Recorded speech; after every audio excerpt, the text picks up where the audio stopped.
Welcome to Dark Harry. Today we bring you an unforgettable story. What if Harry moved in with the Addams family after Sirius died? Gomez became his father. Loving our content? Smash that like button and join our family by subscribing. We truly appreciate each and every one of you. Now, let the story begin. Chapter 1, The Family on Cemetery Lane. Harry Potter stared at the ceiling of his bedroom at number 4, Privet Drive, watching dust motes float through the thin beam of sunlight that managed to slip between his curtains. 3 weeks since the Department of Mysteries. 3 weeks since Sirius had fallen through that veil. 3 weeks of nothing but nightmares and the hollow feeling in his chest that threatened to swallow him whole. "Boy! Get down here and clean these dishes." Aunt Petunia's shrill voice pierced through his haze of grief. Harry didn't move. What was the point? Sirius was gone. The only person who'd ever truly wanted him was dead because of his stupidity. Dumbledore had his great plan that apparently involved Harry suffering at the Dursleys again. And Voldemort was back, gathering power, while Harry was stuck washing dishes and pulling weeds. A sharp rap at his door. "Did you hear me, boy?" "I said, I heard you," Harry cut her off, voice flat. "I'll be down in a minute." He heard her huff and stomp back downstairs. With monumental effort, Harry swung his legs over the side of the bed and sat up. His room was a disaster, clothes strewn across the floor, books stacked haphazardly, half-finished homework abandoned. Hedwig's cage needed cleaning, but she was out hunting. Or maybe just avoiding him. He wouldn't blame her. He reached for the small photo album Hagrid had given him years ago, flipping to the pictures of his parents' wedding. Sirius stood there, young and handsome, laughing next to his father. The sight of him sent a fresh wave of pain through Harry's chest. "I'm sorry," he whispered to the photo. "I'm so sorry." Something thumped against his window. Harry looked up to see a large, jet-black raven pecking insistently at the glass. Not an owl, a raven. And it had something tied to its leg. Harry crossed to the window and opened it. The bird hopped inside, regarding him with intelligent eyes that seemed almost amused. It stretched out its leg, revealing a thick cream-colored envelope sealed with black wax. "Who are you from?" Harry asked, untying the letter. The raven just cawed once and remained perched on his windowsill, clearly waiting for something. Harry examined the envelope. His name was written on the front in elegant, spidery handwriting with deep green ink, Mr. Harry J. Potter, the smallest bedroom 4, Privet Drive, Little Whinging, Surrey. He turned it over. The wax seal bore a strange emblem, a stylized letter, surrounded by what looked like thorny vines. No ministry seal, no Hogwarts crest. Nothing he recognized. Harry broke the seal and pulled out several sheets of thick parchment. The first page read, "To young Master Potter, we have not had the pleasure of making your acquaintance, though it seems fate has connected our families in ways previously unknown to us. It has recently come to our attention through somewhat unconventional channels that you are the godson of our dear cousin Sirius Black, and that he has most tragically met his demise. The Black family and the Addams family share ancient bloodlines, distant though they may be. Sirius, in particular, was closer to our branch than most realize. We corresponded occasionally over the years. His loss is felt deeply, even across the Atlantic. We understand you are currently residing with maternal relatives who, by all accounts, do not possess the capacity to appreciate your unique qualities.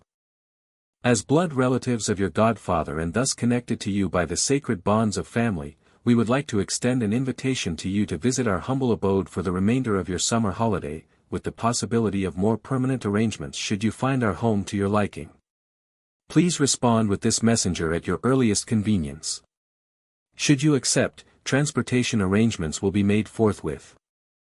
With the most sincere condolences for your loss, Gomez Addams. The Addams Family. 0001, Cemetery Lane, Westfield, New Jersey, United States of America. Harry stared at the letter, reading it twice more. The Addams family? Related to Sirius? He'd never heard Sirius mention American relatives. Then again, there was so much he never got to ask Sirius about. He flipped to the second page, which contained several official-looking documents, including what appeared to be a family tree connecting the Blacks to the Addams through marriage several generations back. The third page was a personal note: "Harry, formalities aside, I feel as though I already know you from Sirius's letters. He spoke of you with great pride, your courage, your loyalty, your defiance in the face of darkness. These are qualities we Addamses treasure above all else. I understand your situation is complicated. I understand there are those who believe they know what's best for you. But Sirius wanted you to have a home where you'd be valued. My wife Morticia and I would be honored to provide that. Whatever darkness follows you, know that we Addamses have lived with darkness for generations. We do not fear it. We embrace it. Your room is ready whenever you decide." Gomez Addams. Harry sat on his bed, letter clutched in his hands. Was this some kind of trap? A Death Eater plot to lure him away from the blood protection? But how would Death Eaters know about his smallest bedroom? Or about his relationship with the Dursleys? The raven cawed impatiently, bringing Harry back to the present. "You want an answer now?" he asked the bird. It bobbed its head in what was unmistakably a nod. Harry grabbed a piece of parchment and a quill. What did he have to lose, really? At worst, it was a trap, and honestly, part of him didn't even care anymore. At best it was a chance to escape the Dursleys and connect with someone who had known Sirius. "Mr. Addams, thank you for your letter. I didn't know Sirius had family in America. I have so many questions, but I suppose they could be answered in person. I accept your invitation to visit. However, I should warn you that there are complications. I'm being watched by people who think I need protection, and my headmaster believes I need to stay with my aunt and uncle for magical reasons related to my mother's sacrifice. If you can work around these issues, I'd be grateful to leave Privet Drive." Harry Potter. He tied the note to the raven's leg. "Take this back to the Addams family, okay?" The bird gave another bobbing nod and took off through the window. Harry watched it disappear into the distance, then turned back to the letter from Gomez Addams. For the first time in weeks, he felt something other than grief and anger, a tiny flicker of curiosity. "Boy!" Uncle Vernon's voice thundered up the stairs. "Petunia told you to come down an hour ago." Harry sighed. "Coming, Uncle Vernon." He tucked the letter under his mattress and headed downstairs, his mind racing with possibilities. That night, Harry lay awake, wondering if he'd made a terrible mistake. What if the Order found out he'd contacted strangers?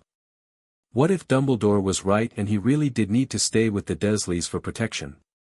What if these Addams people were just another disappointment waiting to happen? A soft tapping at his window interrupted his spiral of worry. Harry sat up, reaching for his wand instinctively, then relaxed when he saw the raven had returned. He opened the window, and the bird hopped in with another letter. This one was shorter. "Harry, your concerns are noted and have already been addressed. Expect collection at precisely midnight tomorrow. Pack everything you wish to bring. The protective blood magic tied to your maternal aunt is a fascinating complication, one we believe we can accommodate for through certain ancient family magic of our own. The Watchers will be temporarily distracted. Until tomorrow." Gomez. Harry's heart raced. Tomorrow night? That was so soon. But then again, why wait? It wasn't like the Dursleys would miss him. The Order members watching the house would eventually notice his absence, but by then he'd be, where? New Jersey. He'd never even been outside of Britain before. He looked around his room, at the meager possessions that constituted his life. His trunk, his broomstick, his invisibility cloak, his photo album. Hedwig's cage. A handful of books. Some clothes. It wouldn't take long to pack. As Harry lay back down, he realized he'd made his decision before he even received the second letter. He was going. Whatever waited for him with the Addams family had to be better than this empty existence at Privet Drive. For the first time since Sirius died, Harry fell asleep quickly, without nightmares. The next day crawled by with excruciating slowness. Harry did his chores without complaint, which made Aunt Petunia eye him suspiciously. He even ate dinner with the Dursleys, listening to Dudley brag about beating up some kid from the neighborhood while Uncle Vernon nodded approvingly. "Pass the salt, boy," Uncle Vernon grunted. Harry passed it silently, checking the clock for the 100th time. 7:43 p.m. Still hours to go. "What's wrong with you today?" Aunt Petunia asked suddenly. "You're being too quiet." Harry shrugged. "Just thinking." "Well, don't hurt yourself," Dudley snickered. Harry ignored him. "May I be excused? I have some homework to finish." Uncle Vernon waved him away dismissively, already turning back to praise Dudley's boxing prospects. Upstairs, Harry carefully packed his trunk. All his school books and supplies. His firebolt, wrapped carefully in his invisibility cloak. The photo album. His clothes, he left the worst of Dudley's hand-me-downs in a pile by the trash. The Marauder's map. His letters from Ron and Hermione, which he hadn't answered yet. At 11:50 p.m., Harry sat on his bed, fully dressed, trunk packed, Hedwig's empty cage beside him. She was still out hunting, but she'd find him, she always did. He'd left the window open for her with a note tied to her perch explaining where he'd gone. At precisely midnight, a soft pop sounded from the street outside. Harry peered out his window and saw a sleek, antique black car idling at the curb. It looked like something from the 1930s, with gleaming chrome and impossibly clean black paint that seemed to swallow the streetlight rather than reflect it. The driver's door opened, and out stepped the tallest, most cadaverous man Harry had ever seen. He was completely bald, deathly pale, and dressed in a perfect black suit. He looked up directly at Harry's window and raised one long finger to beckon him down. Harry grabbed Hedwig's cage in one hand and dragged his trunk with the other. He crept down the stairs, wincing at every creak. The Dursleys were asleep, but they'd wake at the slightest provocation when it might inconvenience him. He made it to the front door and eased it open. The tall man was waiting on the sidewalk. Up close, he was even more imposing, easily 7 feet tall with deep-set eyes and a grave expression. "Mr. Potter," the man intoned in a deep, sepulchral voice. "I am Lurch. I serve the Addams family." Nice to meet you, Lurch," Harry replied, suddenly uncertain. Lurch reached for Harry's trunk and lifted it effortlessly with one hand. He carried it to the car and placed it in the boot, then opened the rear door for Harry. "Thanks," Harry said, sliding into the back seat with Hedwig's cage. The interior was luxurious, with plush leather seats and wood paneling. It smelled of cigars and some exotic spice Harry couldn't identify. As Lurch got into the driver's seat, Harry looked back at number 4, Privet Drive. For 16 years, it had been his prison more than his home. Now he was leaving, possibly for good. He felt nothing but relief. "How exactly are we getting to America?" Harry asked as the car pulled away from the curb. "This car doesn't fly, does it? Like Mr. Weasley's Ford Anglia?" "No," Lurch replied. Then, after a long pause, "It tunnels." Before Harry could ask what that meant, the car turned down an alley Harry had never noticed before, despite living in the neighborhood his entire life. The alley grew darker and narrower until it seemed impossible for the car to fit, and then the ground opened up beneath them. Harry grabbed the door handle as the car plunged forward and down at an impossible angle. His stomach lurched as they fell, the only illumination coming from the car's headlights revealing a tunnel of packed earth rushing past at incredible speed. Are we going underground all the way to America?" Harry asked, his voice higher than usual. Lurch nodded. "Addams tunnels. Connect family properties. Worldwide network." That's amazing," Harry said, genuinely impressed. "Do wizards know about these tunnels?" "Not wizards," Lurch rumbled. "Addams magic. Different. Harry wanted to ask more, but the car took a sharp turn that sent him sliding across the back seat. They were moving faster now, the tunnel widening into a vast underground channel. Occasionally they passed branching paths marked with strange symbols carved into stone markers. "How long will it take to reach New Jersey?" Harry asked. 3 hours, Lurch replied. "Sleep if you wish." Despite the bizarre situation in his racing mind, exhaustion caught up with Harry. The smooth vibration of the car and the rhythmic rushing of the tunnel lulled him into closing his eyes. Just for a minute, he told himself. "Mr. Potter. We arrive." Harry jerked awake as the car slowed. He blinked, disoriented, and looked out the window. They were ascending now, the tunnel growing lighter until suddenly they emerged into moonlight. The scene outside the window made Harry press his face against the glass in astonishment. They were driving up a long, winding gravel drive toward what could only be described as a haunted mansion. It loomed against the night sky, a massive Victorian structure with towers and turrets silhouetted against the full moon. Gargoyles perched on the eaves, and wrought iron fences surrounded the property. The grounds were wild, not neglected, but deliberately untamed, with gnarled trees and strange plants Harry didn't recognize. As they approached, Harry noticed a family standing on the front steps, waiting. Even from a distance, they were a striking group. Lurch parked the car and opened Harry's door. "Welcome to the Addams mansion." Harry stepped out, suddenly nervous. The air smelled different here, richer, earthier, with hints of strange flowers and something metallic. He glanced up at the sky and was startled by how bright the stars were compared to suburban Surrey. "Harry Potter," a booming voice called out. A man bounded down the steps with explosive energy. He was of medium height but carried himself like someone much taller, with slick-back black hair and a pencil-thin mustache. He wore a pinstriped suit that somehow looked both vintage and timeless. His eyes sparkled with manic enthusiasm. "Gomez Addams," the man introduced himself, seizing Harry's hand and shaking it vigorously. "By thunder, you look just like Sirius described." The eyes, Lily's eyes, he always said, and James's untamable hair. You really knew them?"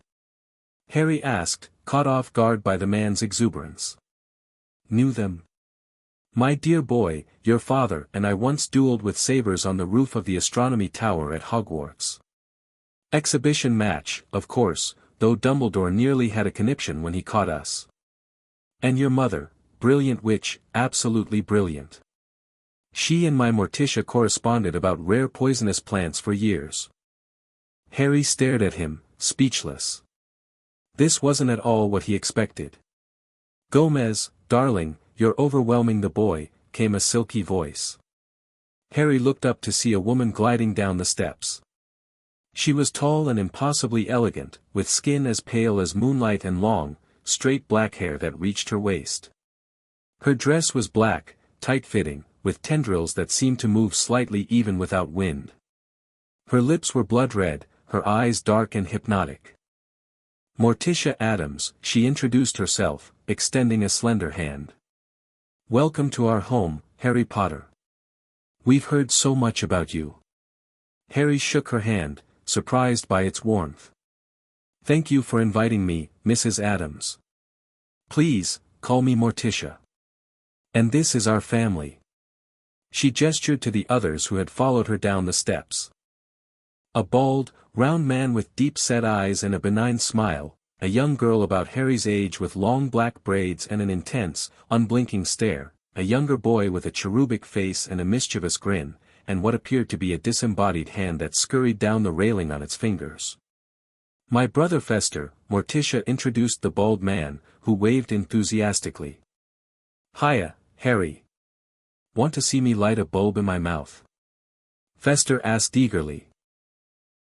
Maybe later," Harry replied, not entirely sure if the man was joking.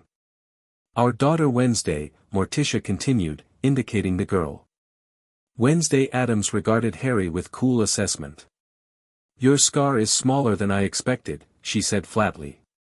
Does it still connect you to the dark wizard who failed to kill you?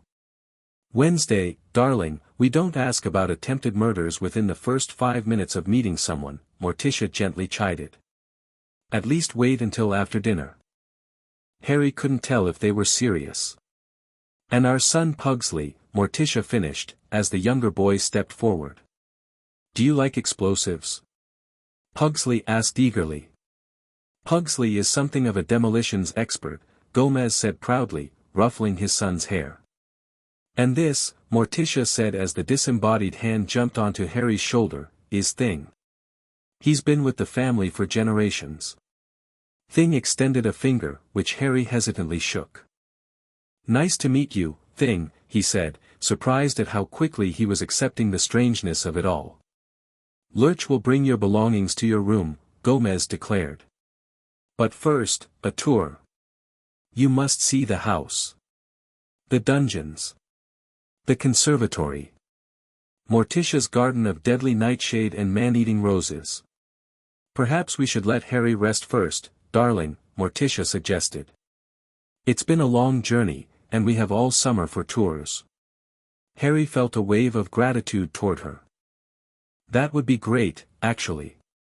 It's been a lot to take in. Of course, my boy, of course. Gomez agreed immediately. Lurch will show you to your room. We've prepared the East Tower for you, best view of the graveyard. The graveyard? Harry asked weakly. Family cemetery, Wednesday clarified. Don't worry. They rarely rise before midnight, and never on Tuesdays. Harry looked at her, trying to determine if she was joking. Her expression remained perfectly serious. This way, Mr. Potter, Lurch intoned, already carrying Harry's trunk toward the mansion.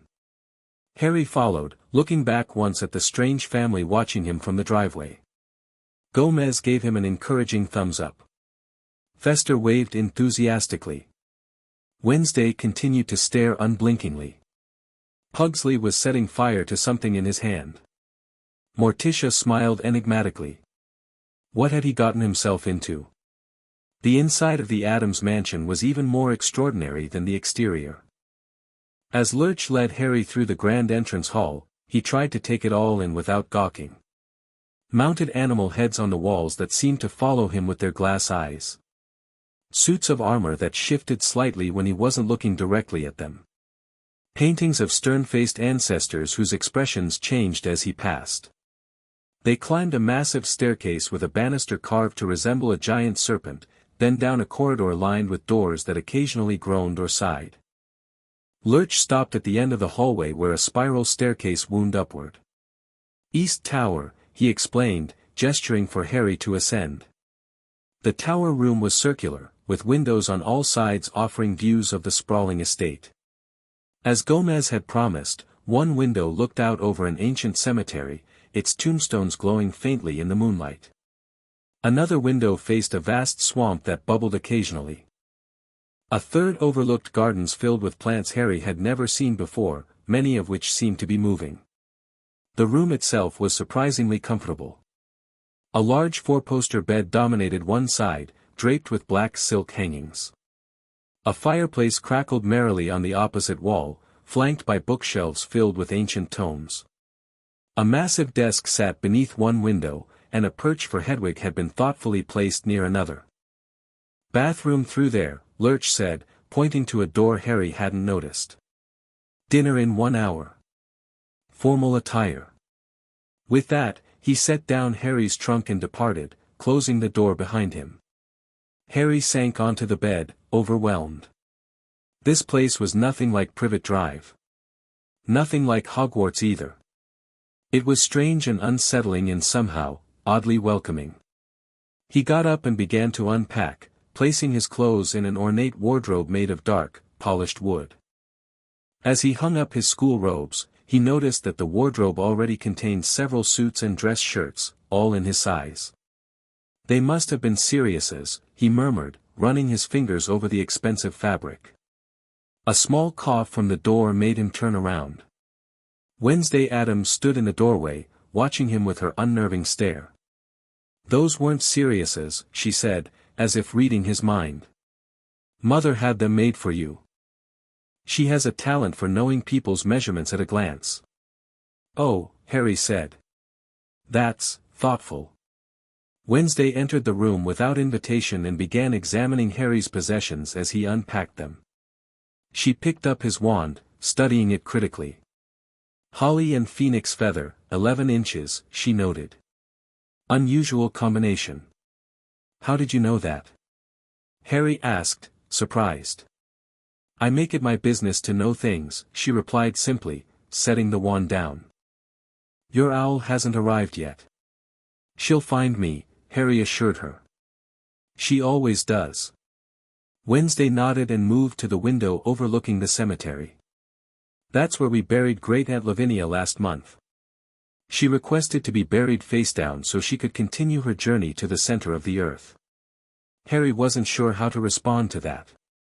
I'm sorry for your loss. Don't be. She visits regularly. Tuesday nights are her favorite, she plays chess with grandfather in the library. Wednesday turned back to face him. You don't believe me. It wasn't a question. Harry shrugged uncomfortably. I've seen ghosts before. At Hogwarts. Not ghosts, Wednesday corrected. Family. Death is just a state of mind in this house, Potter. The sooner you understand that, the easier your transition will be. With that cryptic statement, she turned to leave, pausing at the door. Dinner in 47 minutes. Father hates tardiness almost as much as he hates incompetent swordplay. I suggest you don't disappoint him on your first night. After she left, Harry sat on the edge of the bed again, trying to process everything. The Addams family was clearly magical, but not in the way he was used to. They seemed to exist in some strange space between the wizarding and muggle worlds, following rules entirely their own. He looked at the suits in the wardrobe. Formal attire, Lurch had said. Harry had never owned formal clothes in his life. He pulled out a black suit with a deep green shirt that matched his eyes. As he held it up, he noticed a small note pinned to the collar, "For Harry, may you find your true self here." Morticia with a deep breath, Harry began to change for dinner. Whatever happened next, he was committed now. The Dursleys and Privet Drive seemed like another lifetime already. Here, in this strange mansion with this bizarre family, perhaps he could find what he'd been searching for his entire life, a place to belong. The dining room of the Addams mansion resembled something from a Gothic horror film. A massive chandelier dripping with cobwebs hung over a long table made of dark, polished wood. Candles provided the only illumination, their flames casting long shadows across the room. The walls were adorned with weapons and stuffed animal heads, while family portraits glowered down at them. When Harry entered, the entire Addams family was already seated. Gomez jumped to his feet. "Harry, my boy. Right on time. And looking sharp, I must say." He gestured to an empty chair near the head of the table. "Your place is here, next to Morticia."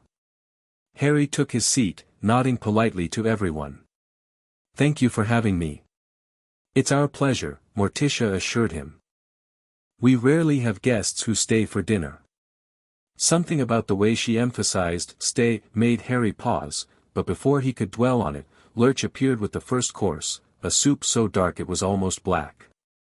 "Swamp adder bisque," Morticia explained as Lurch ladled it into Harry's bowl. "A family recipe." Harry hesitantly took a spoonful. To his surprise, it was delicious, rich and complex with flavors he couldn't identify. "It's good," he said, genuinely impressed. "Grandmother's recipe," Gomez said proudly. "She's around here somewhere, probably in the attic brewing something unspeakable." "You'll meet her eventually," Fester added cheerfully. "If you hear cackling and smell brimstone, that's usually a good sign she's nearby." Harry nodded, trying to appear nonchalant about elderly relatives brewing unspeakable things in attics. He'd faced Voldemort multiple times, surely he could handle eccentric American relations of Sirius. "So, Harry, Gomez began, Sirius told us about your adventures at Hogwarts. Battling trolls, basilisks, dementors, magnificent. Truly the spirit of adventure runs in your blood. It wasn't really adventure, Harry said uncomfortably. Most of the time I was just trying not to die. The best adventures always are. Gomez declared, slapping the table enthusiastically. Life without the looming specter of death is merely existence. Father believes that danger is the ultimate spice of life, Wednesday explained, eyeing Harry with that unsettling stare. He and Mother fell in love while fencing with poisoned blades. It was our third date, Morticia recalled fondly. Gomez still has the scar. Right above my heart, cara mia, Gomez confirmed, his eyes lighting up. When she lunged for the kill, I knew she was the one. He seized Morticia's hand and began kissing his way up her arm. That's when I proposed. Darling, not at the dinner table, Morticia gently chided, though she looked pleased. Harry watched their interaction with fascination. The Addams clearly had a strange concept of romance, but there was no denying the genuine love between them. It was oddly touching. Did you know my parents well? Harry asked during a lull in the conversation. The table grew quieter. Gomez set down his wine glass. James and I met during an international dueling competition in 1977, he said. I represented the American contingent, unofficial, of course, as the Addams family has always maintained a certain distance from organized magical government. James was brilliant with a wand, Morticia added. But it was Lily who truly impressed me. Such a mind for innovation. We exchanged letters regularly about experimental charms and potions. Why didn't anyone ever tell me about you? Harry asked, the familiar herd of withheld information rising again. Gomez and Morticia exchanged glances. Politics, I'm afraid, Gomez finally said. After your parents died and Sirius was imprisoned, Dumbledore made certain decisions about your placement. We made inquiries, of course. Albus Dumbledore informed us that you were safer with your mother's blood relatives, Morticia continued, her voice cooling slightly. He was insistent. He threatened a diplomatic incident if we persisted, Gomez added, unusually serious. Said the blood protection was essential to your survival. And was it? Harry asked. Partially, Morticia acknowledged. Blood magic is among the oldest and most powerful forms of protection. However, she trailed off, looking to Gomez. There are other forms of blood protection, Gomez finished. The Addams family has specialized in blood magic for generations.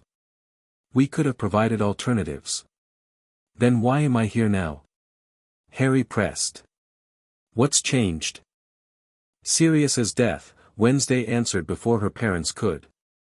The old magic recognizes family succession. When Sirius died, his responsibilities transferred through the Black family connection to us. Harry frowned. I don't understand.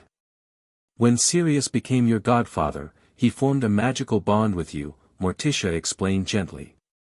A form of adoptive blood magic, sanctioned by ancient laws that predate modern wizarding government.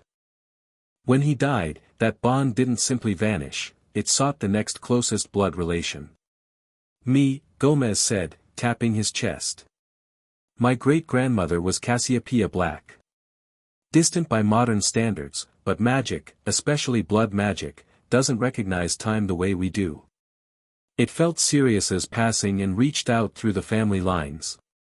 I felt it, Fester added, unusually serious. Like a cold hand grabbing my heart.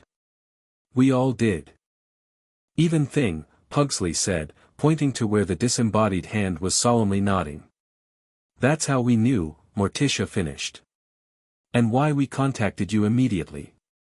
The magic was already working to bring you to us. Harry absorbed this information slowly. It seemed fantastical, and yet, hadn't strange magic always shaped his life? His mother's protection, the connection to Voldemort, the prophecy, why should this be any different? So what happens now, he finally asked. That depends on you, Gomez said, leaning forward. You're welcome to stay for the summer as our guest. But if you wish, there's another option. What option? Adoption, Morticia said simply. A blood adoption, to be precise. It would make you legally and magically an Addams, while preserving your Potter heritage. Harry's fork clattered to his plate. Adoption? We wouldn't replace your parents, Gomez assured him quickly. James and Lily will always be your father and mother. But you would become part of our family officially, protected by our name, our magic, our particular family gifts. And Voldemort? Harry asked quietly. Would I still be connected to him? That scar is a magical anomaly, Morticia observed, studying his forehead. A living connection between souls. Blood adoption wouldn't remove it, but it might alter its influence. How so? Addams' blood is unusual, Wednesday explained, a hint of pride in her voice. Our family has survived centuries of curses, hexes, possessions, and worse. We adapt. We absorb. Sometimes we transform harmful magic into something else entirely. Harry considered this. Part of him, the part that had spent 15 years dreaming of family, wanted to say yes immediately. Another part, the suspicious part that had developed after years of betrayals and half-truths, held back. I need time to think about it, he finally said. Of course, Morticia agreed immediately. This is not a decision to be made hastily. Take all the time you need. And whatever you decide, Gomez added, you have a place here. The rest of dinner passed in lighter conversation. Pugsley demonstrated a small controlled explosion with his dessert that left scorch marks on the ceiling. Fester told increasingly outlandish stories about his travels. Thing played a surprisingly competent rendition of Mozart on a miniature piano. Wednesday remained mostly silent, observing Harry with calculating eyes that missed nothing. After dinner, Harry excused himself, pleading exhaustion from the journey. As Lurch escorted him back to his tower room, Harry's mind whirled with everything he'd learned. An adoption. A new family. A new identity, potentially. In his room, he found Hedwig waiting on her perch. She hooted softly in greeting, and Harry felt a surge of relief at this small piece of normality in the surreal evening. Hey, girl, he said, stroking her feathers. You found me. Hedwig nipped his finger affectionately and gestured with her beak toward the desk. Harry noticed a letter lying there that hadn't been present earlier. He opened it to find a brief note in unfamiliar handwriting. Harry, the Order knows you're gone. Dumbledore is furious. Whatever you're doing, be careful. Write if you can. Remus. Harry stared at the note, guilt mixing with defiance. They'd notice his absence faster than he expected. Soon, he imagined, there would be more letters, demands to return, warnings about his safety, perhaps even threats. He sat heavily on the edge of the bed, suddenly overwhelmed by it all. 24 hours ago, he'd been trapped in the suffocating monotony of Privet Drive, drowning in grief. Now he was in a mansion that defied logic, surrounded by a family that embraced darkness rather than feared it, being offered a new identity and perhaps a new destiny. A soft knock at his door interrupted his thoughts. Harry opened it to find Morticia standing there, a small silver tray in her hands. I thought you might like some tea before bed, she said, entering at his nod. It's a special blend, helps with nightmares. Sirius mentioned you suffered from them. Harry accepted the cup, touched by the thoughtfulness. Thank you. Morticia glided to the window, looking out at the moonlit cemetery. It's peaceful at night, isn't it? When the rest of the world sleeps, but those of us who know darkness are most awake. Harry sipped the tea, feeling a gentle warmth spread through him. You're not what I expected, he admitted. Morticia smiled slightly. The Addams family rarely is, dear. We've learned to embrace that. Why do you want me here? Harry asked directly. The truth. Morticia turned to face him, her dark eyes serious. Because Sirius loved you. Because your parents were our friends. Because every child deserves a family who accepts them completely, darkness, light, and everything in between. She paused. And because I believe you belong here, Harry Potter. Magic brought you to us for a reason. And if Dumbledore tries to take me back. A subtle change came over Morticia's face, something ancient and powerful flickered in her eyes. The Addams family has defied kings, conquerors, inquisitors, and governments for centuries. Albus Dumbledore, for all his power, is just one wizard. If you choose to stay with us, Harry, no force on earth will remove you against your will. The absolute certainty in her voice was oddly comforting. Harry finished his tea, feeling the tension begin to leave his body. Rest now, Morticia said, taking the empty cup. Tomorrow Gomez wants to show you the estate.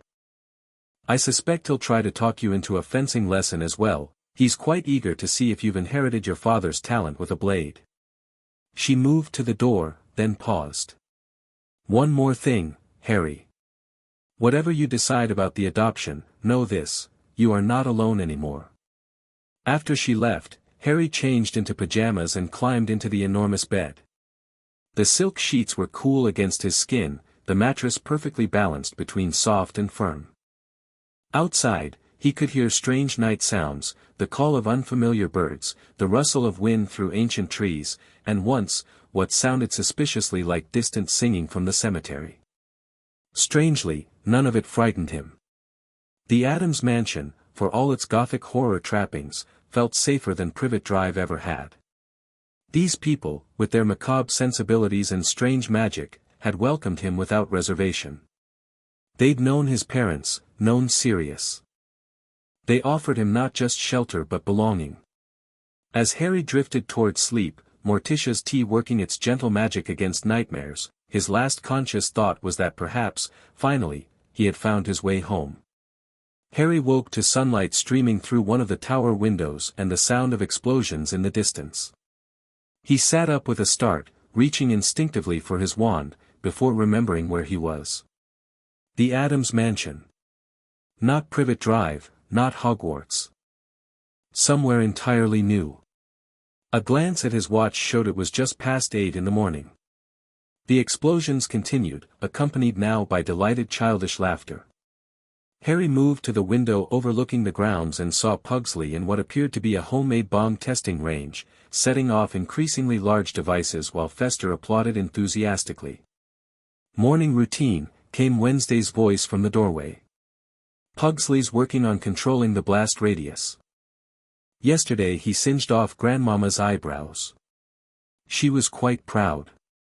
Harry turned, surprised to find her leaning against the doorframe, already dressed in a black pinafore dress with her hair in perfect braids. Do you always enter without knocking? Yes, she replied simply. Breakfast is ready. Father sent me to fetch you. He's eager to begin your tour. Harry nodded. I'll be down in a few minutes. Wednesday didn't move. Your owl brought letters during the night. 3 of them. Mother intercepted them and checked for tracking charms. Were there any? Harry asked, suddenly concerned. 2, Wednesday confirmed. Mother neutralized them. The letters are on your desk. Your owl is in the aviary with our ravens. We're having her checked for additional spells. Harry went to the desk and found 3 letters as promised. One from Hermione, one from Ron, and one with no return address but sealed with the Hogwarts crest, undoubtedly from Dumbledore. Thanks, he said, looking back at Wednesday, who continued watching him with that unnerving stare.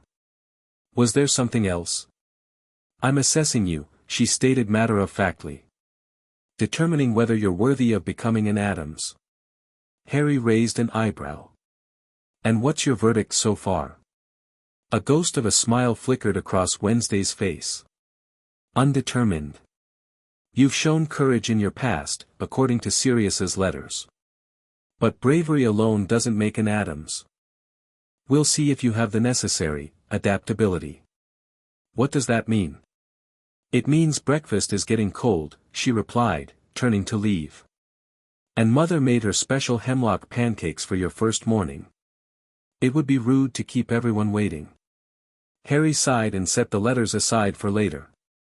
He quickly dressed in clothes he found laid out for him, black trousers and a charcoal button-up shirt that fit perfectly, and made his way downstairs, trying to remember the route to the dining room.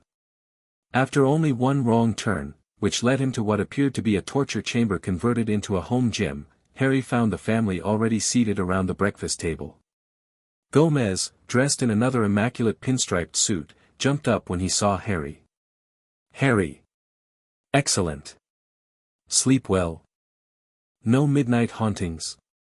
The East Tower occasionally gets visits from cousin Alastair, lost his head in a tragic guillotine accident in 1897. Charming fellow, though a bit absent-minded. Can never remember where he left his head. "I slept fine," Harry assured him, taking the empty seat next to Pugsley. "No visits from headless cousins." "Pity," Gomez said, sounding genuinely disappointed. Alastair tells the most fascinating stories about the French Revolution. Breakfast was a surreal affair. The food itself was delicious, if unusual. The hemlock pancakes turned out to be perfectly normal pancakes with some kind of herb mixed into the batter that gave them a distinctive but pleasant flavor. There was also bacon, eggs, and a variety of exotic fruits Harry didn't recognize. After breakfast, Gomez announced between bites, the grand tour. The swamp, the quicksand pits, the man-eating Venus flytraps in Morticia's conservatory. Then fencing lessons in the gallery. "Darling," Morticia interjected gently, "perhaps we should also discuss the letter from Hogwarts that arrived for Harry." Gomez's expression darkened slightly. "Ah, yes. That. Dumbledore, I presume." Harry nodded. "I haven't read it yet." "He'll demand your return," Morticia said calmly, sipping a strange-looking black tea. "He'll cite the blood protection, your safety, perhaps even legal guardianship." "Does he have legal guardianship?" Harry asked, suddenly worried. "No," Gomez said firmly. "We've had our legal counsel investigate thoroughly. Your parents will name Sirius as your guardian. When he was imprisoned, the wizarding authorities failed to follow proper procedure for reassigning guardianship. Dumbledore placed you with the Dursleys, but never formalized the arrangement legally, either in the wizarding world or the Muggle one." "Which means?" Harry pressed. "Which means," Wednesday cut in, "that you are currently in legal limbo. The wizard Dumbledore has been acting as your de facto guardian without legal authority. The Dursleys have been your physical caretakers without legal standing. And now, with Sirius's death, the magical godparent bond has created a connection to our family that supersedes both informal arrangements." Harry stared at her. "How do you know all this?" "I read the files in Father's study," she replied with a shrug. "Legal matters interest me. Particularly the loopholes that allow for creative solutions. What Wednesday means," Morticia translated, "is that legally, you have options. Dumbledore has no authority to force your return. However," she cautioned, "that doesn't mean he won't try through other means." "We've taken precautions," Gomez assured him. "The mansion is protected by old magic, older than Hogwarts itself. Tracking charms won't work here. Apparition is impossible without an Addams blood connection. Even the Fleur network can't penetrate our fireplaces without permission. But eventually," Harry said slowly, "I'll have to face him. I'll have to go back to Hogwarts in September." "If that's what you choose," Gomez agreed. "Though there are other magical education options. Ilvermorny would welcome you with open arms. Or private tutoring. The Addams family has connections to some of the most brilliant magical minds in the world, conventional and otherwise." Harry's mind reeled at the possibilities. He'd never considered not returning to Hogwarts. But then, until yesterday, he'd never considered having options at all. "For now," Morticia said gently, seeing his overwhelmed expression, "perhaps focus on the present. Read your letters. Take Gomez's tour. Get to know us. There's time for decisions later. Harry nodded gratefully. Thank you. After breakfast, Gomez led Harry on a whirlwind tour of the Addams estate. The grounds were vast and filled with wonders and terrors in equal measure. The swamp bubbled with strange gases and housed creatures Harry had never seen before. The gardens contained plants that moved, snapped, and in one memorable instance, tried to compliment Harry's hair before attempting to strangle him. Gomez pulled it off with practiced ease, complimenting its enthusiasm. The mansion itself was a labyrinth of corridors, secret passages, hidden rooms, and architectural impossibilities. Staircases that led to different places depending on the time of day.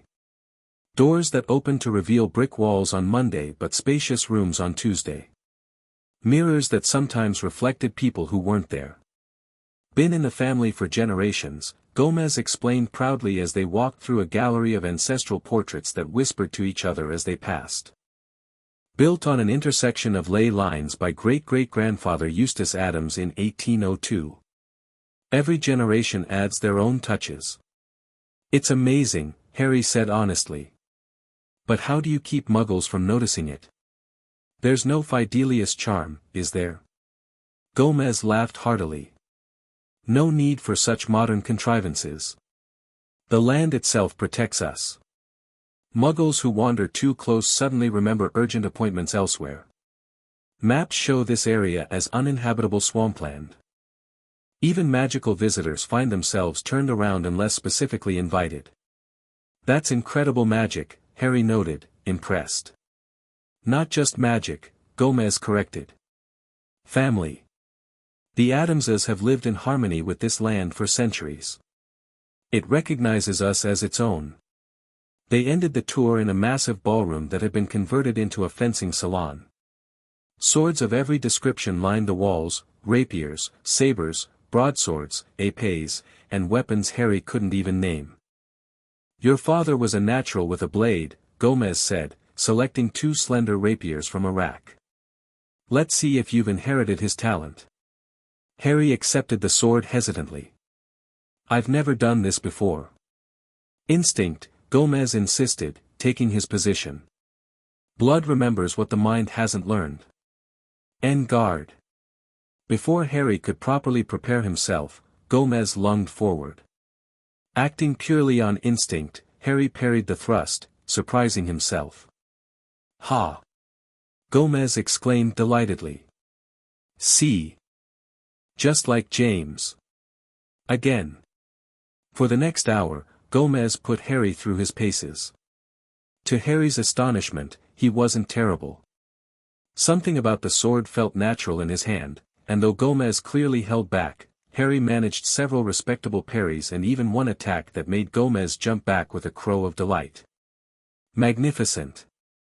With practice, you'll be a terror on the piste. Gomez declared when they finally stopped for water. We'll make this a daily lesson. Harry wiped sweat from his forehead, surprised to find himself enjoying the exercise. It had taken his mind off everything else, Sirius, Voldemort, Dumbledore, the impending decisions.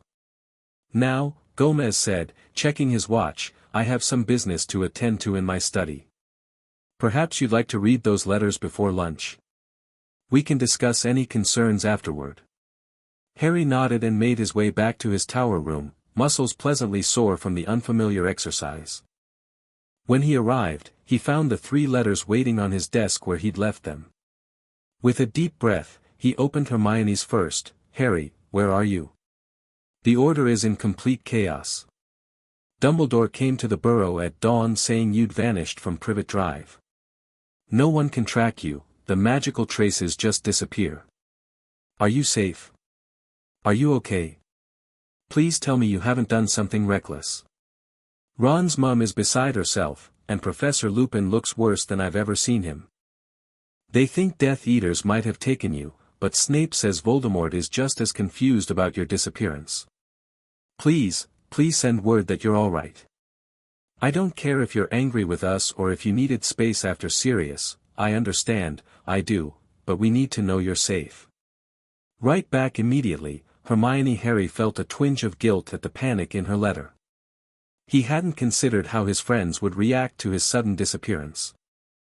Next, he opened Ron's letter. "Harry, bloody hell, mate, where are you? Everyone's gone mental here. Order members appearing and disappearing every 5 minutes, Mum crying, Dumbledore looking like he's about to explode, and Hermione asking everyone the same questions over and over like they'll suddenly have different answers. Look, if you needed to get away, I get it. After Sirius and everything. But you could have told me. I wouldn't have said anything, swear on Merlin's beard. Just let us know you're okay, alright? Even just a 'not dead' would be brilliant right now. Ron P.S. If you've been kidnapped and someone else is reading this, we're coming for him, and you're all going to regret being born." Despite the seriousness of the situation, Harry smiled at Ron's postscript. Finally, with some trepidation, he opened Dumbledore's letter. "Harry, I must express my gravest concern over your departure from your aunt and uncle's home. The blood protection that keeps you safe from Lord Voldemort requires your presence at Privet Drive. By leaving, you have placed yourself in terrible danger. I understand you are grieving for Sirius, and that our last conversation was difficult. However, actions taken in grief often lead to consequences we cannot foresee. If you have left voluntarily, I urge you to contact the Order immediately so that we can arrange your safe return. If you are being held against your will, know that we are doing everything in our power to locate you. The protection of your mother's sacrifice is your greatest defense against Voldemort. Without it, I fear for your safety. Please respond with all urgency, Albus Dumbledore." Harry read the letter twice, noting what wasn't said as much as what was. No mention of the Addams family. No indication that Dumbledore knew where he'd gone. Just the familiar refrain about blood protection and safety, the same arguments used to justify 15 years of misery at the Dursleys. He set the letters aside and moved to the window, watching Pugsley's continued explosive experiments in the distance. The Addams mansion felt more like home after one day than Privet Drive had in 15 years. These strange people had welcomed him, shared their knowledge, offered him not just shelter but family. A soft knock at the door interrupted his thoughts. "Come in," he called. Morticia entered, carrying a small silver tray with tea. "I thought you might like refreshment while you considered your correspondence," she said, setting it down on a small table. "Thank you," Harry said, genuinely touched by the thoughtfulness. "I read the letters." "And," she prompted gently. "My friends are worried," Harry acknowledged. "And Dumbledore wants me back at Privet Drive." Morticia nodded, unsurprised. "What do you wish to do?" Harry considered the question carefully. "I want to let Ron and Hermione know I'm safe. They deserve that much. But I don't want to go back to the Dursleys. I don't want Dumbledore controlling my life anymore." "A reasonable decision," Morticia approved. "You may use our ravens to send messages to your friends. They cannot be traced like owls. As for Dumbledore..." She paused. "That may require a more formal response." "What kind of response?" "Perhaps a meeting," she suggested. "Neutral ground. We could invite him here, but I suspect he would be reluctant to enter Addams' territory." Harry snorted at the understatement. "He'd never come here." "Indeed. Perhaps a location in London, then. Gomez and I would accompany you, of course. As your current hosts and potential guardians, we have that right." Harry considered this. "He'll try to convince me to leave with him." "Undoubtedly," Morticia agreed. "The question is, what do you want, Harry?" It was such a simple question, and yet no one had ever really asked him before. What did he want? Not what was expected of him, not what was prophesied, not what others thought best. What did Harry Potter want? "I want to stay here," he said finally. "I want to learn about your family, about Addams' magic. I want to know more about the adoption you mentioned." He looked directly at Morticia. "I want to have a choice." Morticia's expression softened. "Then that is what we shall tell him. Your wishes matter, Harry. More than prophecies, more than plans, more than the greater good. When should we meet him? Harry asked. Let me discuss it with Gomez, Morticia replied. We'll arrange everything. In the meantime, perhaps you'd like to write to your friends. Assure them of your safety without revealing your location just yet. Harry nodded. I'd like that. After Morticia left, Harry sat at his desk and penned brief replies to Ron and Hermione, assuring them he was safe, that he'd left the Dursleys voluntarily, and that he would explain everything soon. He deliberately avoided mentioning the Addams family or his location, focusing instead on reassuring them of his well-being. Once the letters were sealed, he found Thing waiting by the door, apparently assigned to messenger duty. The disembodied hand took the letters and scurried away, leaving Harry alone with his thoughts. The rest of the day passed in a blur of activity. Lunch with the family, where Fester demonstrated his ability to conduct electricity through his body by powering a blender for smoothies. An afternoon exploring the library with Wednesday, who showed him ancient tomes on Addams family magic that predated the founding of Hogwarts. Tea in the conservatory with Morticia, surrounded by her carnivorous plants that snapped playfully at his sleeves. That evening, as Harry prepared for bed, he realized something remarkable. For the first time since Sirius's death, he hadn't spent the day drowning in grief. The Addams family, with their macabre humor and bizarre lifestyle, had given him something he desperately needed: distraction, yes, but also acceptance. They embraced darkness rather than feared it, found joy in the strange and unusual, celebrated what others condemned. Perhaps, Harry thought as he drifted toward sleep, that was exactly what he needed, not to escape his darkness, but to learn how to embrace it. To find power in the very thing that had marked him since that fateful Halloween night. To become not just the boy who lived, but something entirely his own choosing. For the first time in weeks, Harry slept without nightmares. 3 days later, Harry stood in the entrance hall of the Addams mansion, dressed in a formal black suit that Morticia had insisted was appropriate for the occasion. Beside him, Gomez adjusted his bow tie while Morticia checked her reflection in a mirror that whispered compliments in an ancient, rasping voice. "Are you certain you wish to do this?" Morticia asked Harry for perhaps the third time. "We can still cancel." "I'm sure," Harry replied, though his stomach churned with anxiety. "Better to face him now, on our terms, than let this drag on." "Spoken like a true Addams," Gomez declared, clapping him on the shoulder. "Confrontation before procrastination. That's the family motto. Well, one of them, anyway. Sic Gorgiamus allos subjectados nunc, is the official one, of course. We gladly feast on those who would subdue us," Wednesday translated from where she leaned against the banister, watching the proceedings with interest. Not that anyone has succeeded in quite some time. Following Harry's decision, Morticia had arranged a meeting with Dumbledore at a private room in a magical hotel in London, Neutral Ground, as she called it. The Addams family would accompany Harry as his hosts and prospective guardians to discuss his future placement. It had taken some negotiation through formal magical channels, but eventually Dumbledore had agreed to meet with the stipulation that Remus Lupin would also attend. "Remember, Harry," Morticia said, adjusting his collar, "you are not alone in this. Whatever happens, whatever is said, we stand with you." "They'll try to manipulate you," Wednesday added matter-of-factly. "The old wizard will speak of destiny and duty and the greater good. The werewolf will appeal to your sentimentality and your parents' memory." Wednesday, Morticia chided gently, "Not everyone uses psychological warfare as their primary form of communication." "They should," Wednesday replied unapologetically. "It's more efficient." Harry smiled despite his nerves. In just a few days, he'd grown accustomed to Wednesday's blunt assessments and dark outlook. There was something refreshing about her complete lack of pretense. "Are we ready?"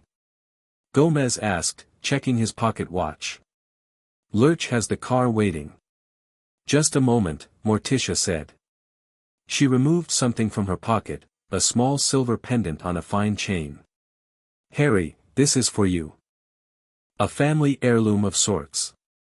Harry took it, examining the strange symbol engraved on its surface, a stylized hand similar to thing. "What is it?" "Protection," Morticia explained. "An Addams never travels undefended. It's connected to the family magic. Should you find yourself in danger, it will alert us instantly." Harry slipped it over his head, tucking it beneath his shirt. "Thank you." With final adjustments to their attire, the Addamses and Harry made their way to the waiting car. This time, Lurch drove them through the main gates rather than underground, following a winding road through misty swampland that eventually connected to a normal highway. The journey to London took several hours, during which Gomez regaled Harry with increasingly outlandish stories of Addams' family history, occasionally corrected or supplemented by Morticia's more precise recollections. Wednesday remained mostly silent, reading a thick tome entitled Advanced Interrogation Techniques, Psychological Warfare Through the Ages, occasionally marking passages she found particularly interesting. By the time they arrived at the Venetian Hotel, a discreet magical establishment hidden between two Muggle buildings in central London, Harry's anxiety had been replaced by a strange calm. Whatever happened in this meeting, he was not the same person who had left Privet Drive. He had options now. He had allies. Most importantly, he had the beginnings of a family who accepted him completely. The hotel manager, a dignified wizard in formal robes, greeted them in the lobby. "Mr. and Mrs. Addams, Mr. Potter. Your meeting room is prepared. The other parties arrived 10 minutes ago." "Thank you," Morticia replied smoothly. "We'll proceed directly." As they crossed the ornate lobby, Harry noticed several witches and wizards doing double takes at the sight of the Addams family. Their distinctive appearance and aura of elegant darkness made them stand out even in wizarding society. The manager led them to a set of double doors on the second floor, announcing, "The Nightshade Suite," before bowing and departing. Gomez turned to Harry, suddenly serious. "Remember, my boy, you have nothing to fear or apologize for. You've made your choice freely. We're here to support that choice." Harry nodded, squaring his shoulders. With a deep breath, he pushed open the doors. The room beyond was tastefully appointed with a large oval table surrounded by comfortable chairs. At the far end sat Albus Dumbledore, resplendent in midnight blue robes embroidered with silver stars. Beside him, looking tired but alert, was Remus Lupin. Both men rose as Harry entered with the Addamses. Dumbledore's face remained neutral, though his eyes lacked their usual twinkle. Remus, however, showed open relief at seeing Harry safe and unharmed. "Harry," Dumbledore greeted him, his voice carefully controlled. "We've been most concerned about your disappearance." "I wasn't aware I needed permission to visit family friends," Harry replied evenly. Remus stepped forward. "Harry, we've been worried sick. No note, no warning, just vanished from Privet Drive. What were we supposed to think?" "Perhaps," Morticia interjected smoothly, "formal introductions are in order before we proceed further. I am Morticia Addams. This is my husband, Gomez, and our daughter, Wednesday." "Albus Dumbledore, headmaster of Hogwarts," Dumbledore replied with a slight bow. "And this is Remus Lupin, a close friend of Harry's late parents and godfather." "Yes, we're familiar with Mr. Lupin by reputation," Gomez said cheerfully. "Sirius spoke highly of you in his letters. Said you were the responsible one of the group, though that wasn't a high bar to clear, if I recall his exact phrasing." A ghost of a smile touched Remus's lips. "That sounds like Sirius." "Please, let's all be seated," Dumbledore suggested, gesturing to the table. "We have much to discuss." They arranged themselves around the table, Dumbledore and Remus on one side, the Addams family and Harry on the other. The symbolic division wasn't lost on anyone. "First and foremost," Dumbledore began, "I must express my relief at finding you safe, Harry. When you disappeared from your aunt and uncle's home, we feared the worst." "I was perfectly safe," Harry responded. "The Addams family contacted me after learning of Sirius's death. They're related to him, distant cousins through the Black family line. Yes, I've become aware of that connection, Dumbledore acknowledged. However, Harry, your safety depends on the blood protection established through your mother's sacrifice, protection that requires your presence at the home of your mother's blood relative, Petunia Dursley. Actually, Morticia interrupted gently, that's not entirely accurate. While blood protection is indeed powerful ancient magic, it's not limited to a single manifestation. The Addams family has specialized in blood magic for generations. With all due respect, Mrs. Addams, Dumbledore said, his tone hardening slightly, the specific protection that shields Harry from Lord Voldemort is unique to his mother's sacrifice and the blood he shares with Petunia Dursley. And yet, Gomez countered, when Sirius died, the godparent bond he shared with Harry sought out the next blood connection, our family. Magic itself recognized the validity of our claim. A claim which has no legal standing in British wizarding law, Dumbledore pointed out. Interesting you should mention legal standing, Wednesday spoke for the first time, her voice cool and precise. Our research indicates that Harry's placement with the Dursley family was never formalized through either wizarding or Muggle legal channels. Following the imprisonment of Sirius Black, no legal guardian was ever officially appointed for Harry Potter. Remus looked surprised at this information, glancing at Dumbledore with a questioning expression. The circumstances were extraordinary, Dumbledore replied smoothly. Harry's safety took precedence over administrative formalities. For 15 years. Wednesday pressed. Curious that such formalities remained unaddressed for so long. Almost as if someone wished to maintain control without legal oversight. Wednesday, Morticia cautioned softly, though her eyes showed approval. The point, Gomez continued, is that Harry has expressed his wish to stay with our family. We've invited him not just for the summer, but potentially on a permanent basis through a formal blood adoption that would preserve his Potter heritage while extending the protection of the Addams family magic. Dumbledore's expression grew grave. Blood adoption is ancient and unpredictable magic, Mr. Addams. The consequences for Harry could be far-reaching and potentially dangerous, particularly given his unique connection to Lord Voldemort. We're well aware of the scar and its implications, Morticia stated calmly. The Addams family has dealt with soul fragments, cursed connections, and darker magics for generations. If anything, our family magic might provide Harry additional protection against such influences. Harry, who had been listening silently, finally spoke. I want to stay with the Addams family, Professor. They've shown me more care and honesty in a few days than the Dursleys have in 15 years. Harry, Remus said gently, I understand your feelings toward the Dursleys, but this isn't just about comfort. It's about survival. Voldemort is actively hunting you. Let him hunt, Wednesday commented, examining her nails. Our family has been hunted by inquisitors, witch-finders, and superstitious mobs for centuries. We're still here. They're not. It's not just about physical safety, Dumbledore insisted. There are other considerations, your education at Hogwarts, your friends, your future in the wizarding world. All of which can continue, Gomez assured him. We have no intention of removing Harry from Hogwarts if he wishes to continue his education there. His friends are welcome to visit our home. As for his future in the wizarding world, well, the Addams name carries its own weight in certain circles. Circles quite different from the traditional wizarding establishment, Dumbledore noted with a hint of disapproval. Precisely why it might be valuable, Morticia countered smoothly. Different perspectives. Different magics. Different protections.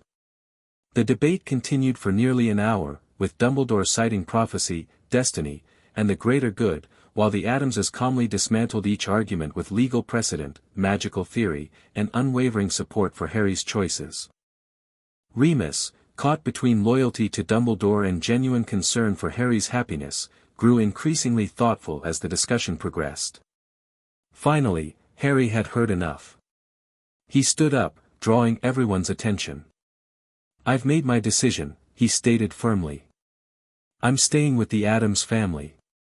They've offered me something I've never had before, a real home, with people who actually want me there. Not because of a prophecy or a scar or some greater plan, but because they genuinely care. Harry, Dumbledore began, I understand your feelings, but, no, Harry interrupted, surprising himself with his boldness. I don't think you do understand my feelings, Professor. You left me on a doorstep 15 years ago and walked away. You left me with people who hated magic, hated my parents, and hated me. You knew how they treated me, and you did nothing. You knew Sirius was innocent, and you did nothing. Every summer, you've sent me back to that prison, knowing what it was doing to me. He took a deep breath, years of suppressed anger and hurt finally finding voice. The Addamses have offered me a choice, the first real choice I've ever had about my own life. I'm taking it. Silence fell over the room. Remus looked torn between pride and concern. Dumbledore's face had grown solemn, the twinkle completely absent from his blue eyes. The Addamses watched Harry with varying expressions, Morticia's quiet pride, Gomez's open delight, Wednesday's subtle approval. I see you've made up your mind, Dumbledore finally said. However, there are practical matters to consider. The blood protection can be maintained through other means, Morticia finished for him. We've already begun preparations for a ritual that will transfer the protection to our family line while preserving its essential nature. Such magic is unpredictable, Dumbledore warned. Only to those unfamiliar with it, Morticia replied with perfect composure. The Addams family has maintained such protections for generations. Dumbledore turned to Remus, seemingly seeking support, but found the werewolf watching Harry with newfound understanding. Harry, Remus said carefully, is this truly what you want? Not just to escape the Dursleys, but to join this family? Harry nodded without hesitation. Yes. They knew my parents, Remus. They knew Sirius. They've shown me memories, told me stories I've never heard before. And they've offered me something I've always wanted, a real family. Remus studied him for a long moment, then nodded slowly. Then I support your decision. He glanced at Dumbledore. Albus, we can't force him to return to people who never wanted him. Not when there's a viable alternative. Dumbledore sighed deeply, suddenly looking every one of his many years. I see I am outvoted in this matter. However, I must insist on certain conditions. First, regular check-ins to ensure Harry's safety. Second, proper arrangements for his return to Hogwarts in September. Third, continued training to prepare him for the challenges that lie ahead. Reasonable requests, Gomez acknowledged. Though any visits to our home would require proper invitation and advance notice, of course. Family tradition. And Harry's training need not be limited to conventional wizarding methods, Morticia added. The Addams family has much to teach that isn't found in any Hogwarts curriculum. That, Dumbledore said dryly, is precisely what concerns me. Harry felt a wave of relief wash over him. They'd done it. He wouldn't have to return to the Dursleys. He could stay with the Addamses, learn their magic, become part of their family if he chose. For the first time in his life, he had control over his own destiny. As the adults worked out the specific details of the arrangement, Harry caught Wednesday watching him with that calculating stare. You stood your ground, she observed quietly. Most people crumble under Dumbledore's grandfatherly disappointment routine. I'm not most people, Harry replied. A ghost of a smile touched Wednesday's lips. No. Perhaps you are an Addams after all. The meeting concluded with formal magical documents being signed by all parties, acknowledging Harry's temporary placement with the Addams family with provisions for more permanent arrangements to be considered after a 3-month evaluation period. Dumbledore looked far from happy but recognized he had little choice without resorting to methods that would destroy Harry's trust forever. As they prepared to leave, Remus pulled Harry aside for a private word. Your parents would be proud of you, Harry, he said softly. Standing up for yourself, making your own choices. Even if they're choices Dumbledore doesn't approve of? Harry asked. Remus smiled wryly. Especially then. James made a career of defying authority, and Lily never let anyone dictate her path. His expression grew more serious. Just be careful, Harry. The Addams family has a reputation, even in wizarding circles. Old magic, strange powers, unusual perspectives on what most would consider dangerous. Sounds exactly like what I need, Harry replied with a small smile. Besides, after facing Voldemort multiple times, how dangerous can a quirky American family really be? Remus laughed, though there was a hint of nervousness in it. I'll come visit soon, if they'll have me. I want to hear those stories about your parents and Sirius. They'd love that, Harry assured him. Gomez especially. He keeps talking about the magnificent werewolf cousin Sirius mentioned in his letters. With final farewells exchanged, Harry left with the Addams family, feeling lighter than he had in months. In the car on the way back to the mansion, Gomez was effusive in his praise. Magnificent performance, my boy. Standing tall, speaking your mind, claiming your destiny. A true Addams in the making. You did well, Morticia agreed more sedately. Especially in articulating your feelings. Emotional honesty is valued in our family.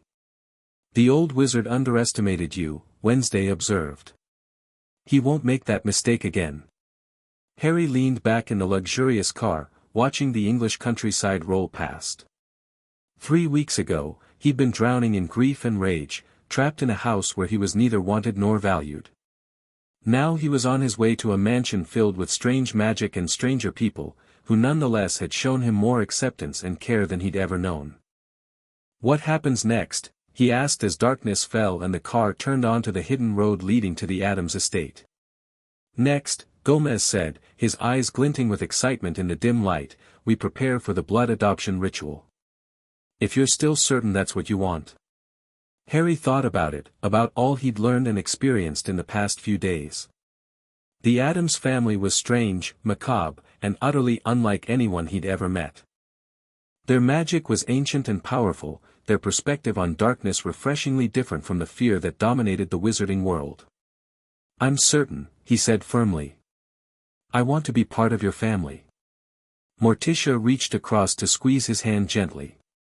Then welcome home, Harry Potter. Or perhaps soon, Harry Potter Addams. As the car pulled up to the mansion, its windows glowing with warm, welcoming light despite the gargoyles and wrought iron gates that would have terrified most people, Harry felt a profound sense of rightness. This was where he belonged, not with the Dursleys, not as Dumbledore's pawn, but here, with a family that embraced the darkness within him instead of fearing it. For the first time since Sirius fell through the veil, Harry Potter smiled with genuine hope for the future. Chapter 2, Blood runs thick, keep your guard up. Wrist flexible. Eyes on your opponent, not their blade. Harry ducked and parried as Gomez launched another lightning-fast attack. 2 weeks of daily fencing lessons had improved his reflexes considerably, but he still couldn't match Gomez's supernatural speed and precision. The older man moved like gravity was merely a suggestion rather than a law, bouncing off walls and furniture with the agility of someone half his age. Better. Gomez exclaimed as Harry successfully deflected a complicated series of thrusts. You're a natural, my boy. Just like your father. They circled each other in the ballroom-turned-fencing salon. Morning sunlight streamed through tall windows, highlighting dust motes disturbed by their rapid movements. The walls lined with ancestral portraits seemed to follow their duel with approving eyes. Harry feinted left, then tried the disarming maneuver Gomez had shown him yesterday. For a brief moment, he thought he might actually succeed. In a blur of motion, Gomez parried, counterattacked, and sent Harry's rapier flying across the room. Magnificent attempt. Gomez beamed, not even breathing hard while Harry gulped air. Another year and you'll be ready for the Addams family tournament of blades. What's that? Harry asked, retrieving his weapon. Only the most glorious family tradition. Held every 7 years on the summer solstice. Blades of all kinds, no protective gear, last one standing wins eternal glory and the Addams Cup of Conquest. Gomez's eyes glittered with fond memories. I've won the last 3 tournaments. Morticia nearly had me in the final round last time, that scar on my left shoulder still aches when it rains. He sounded positively delighted by this fact. Harry wiped sweat from his forehead. Sounds intense. Intense? It's magnificent.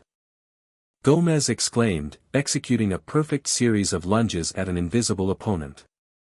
The skill. The danger. The family bonding through attempted dismemberment. The door to the salon opened, and Wednesday entered, already dressed in her signature black dress despite the early hour. She carried 2 steaming mugs. Mother sent refreshments, she announced, setting the mugs on a side table. Hemlock tea with honey. Harry had quickly learned that despite the alarming names, most Addams family food and drink was perfectly safe, if unusual in flavor. He took a grateful sip of the tea, which tasted pleasantly herbal with hints of something he couldn't identify. Excellent session today, my boy. Gomez clapped Harry on the shoulder. Your footwork is improving daily. Soon we'll move on to sabers, your grandfather's weapon of choice, you know.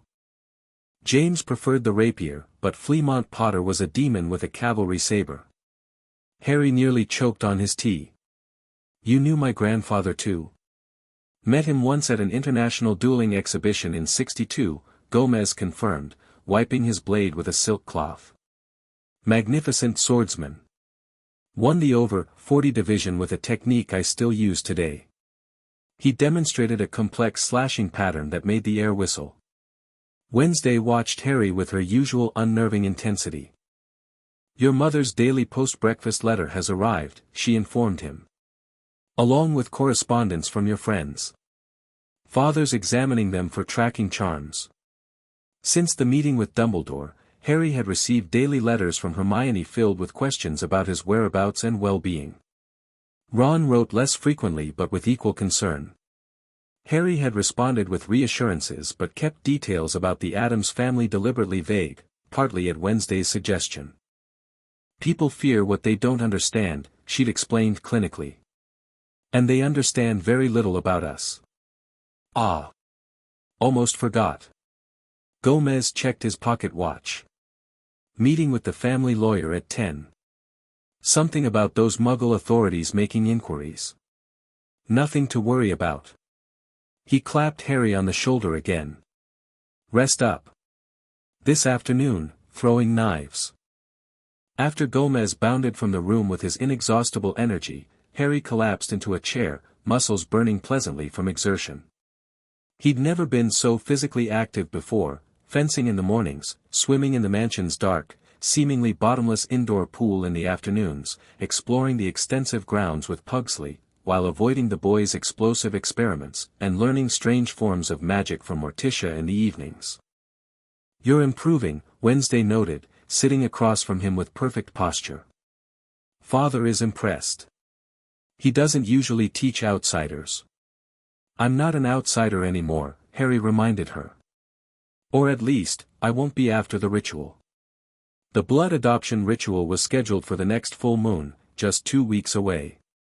The entire family had begun preparations, gathering rare ingredients, studying ancient texts, preparing the ritual chamber deep beneath the mansion. No, Wednesday agreed, studying him with her intense gaze. You won't be. In the 2 weeks since his arrival, Harry had formed an odd relationship with Wednesday. Not quite friendship, she seemed constitutionally incapable of normal friendship, but something approaching mutual respect. She'd appointed herself his guide to Addams' family history and traditions, drilling him relentlessly on genealogy, important dates, and family legends. Quiz me again on the family tree. Harry suggested, knowing it would please her. Wednesday's eyes gleamed with approval. Eustace Addams, born 1750, married to Wilhelmina Graves in 1773, Harry answered promptly. They had 4 children, Balthazar, Desdemona, Thaddeus, and Elspeth. Correct. Balthazar married whom? Lilith Blackwood in 1801.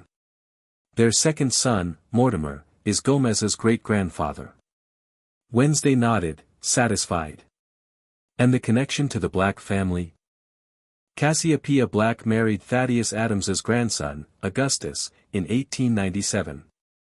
Their daughter, Hesper Addams, is Gomez's grandmother. Good. Wednesday seemed pleased by his retention. Father will expect you to recite the full family tree back to the Spanish Inquisition at dinner tonight. Harry groaned. The Addams family tree was impossibly complex, with branches extending to every corner of the globe. Memorizing it was like studying for history of magic, except Wednesday was an even stricter taskmaster than Professor Binns. Why is the family history so important? He asked, not for the first time. Blood remembers, Wednesday answered, as she always did. Names have power.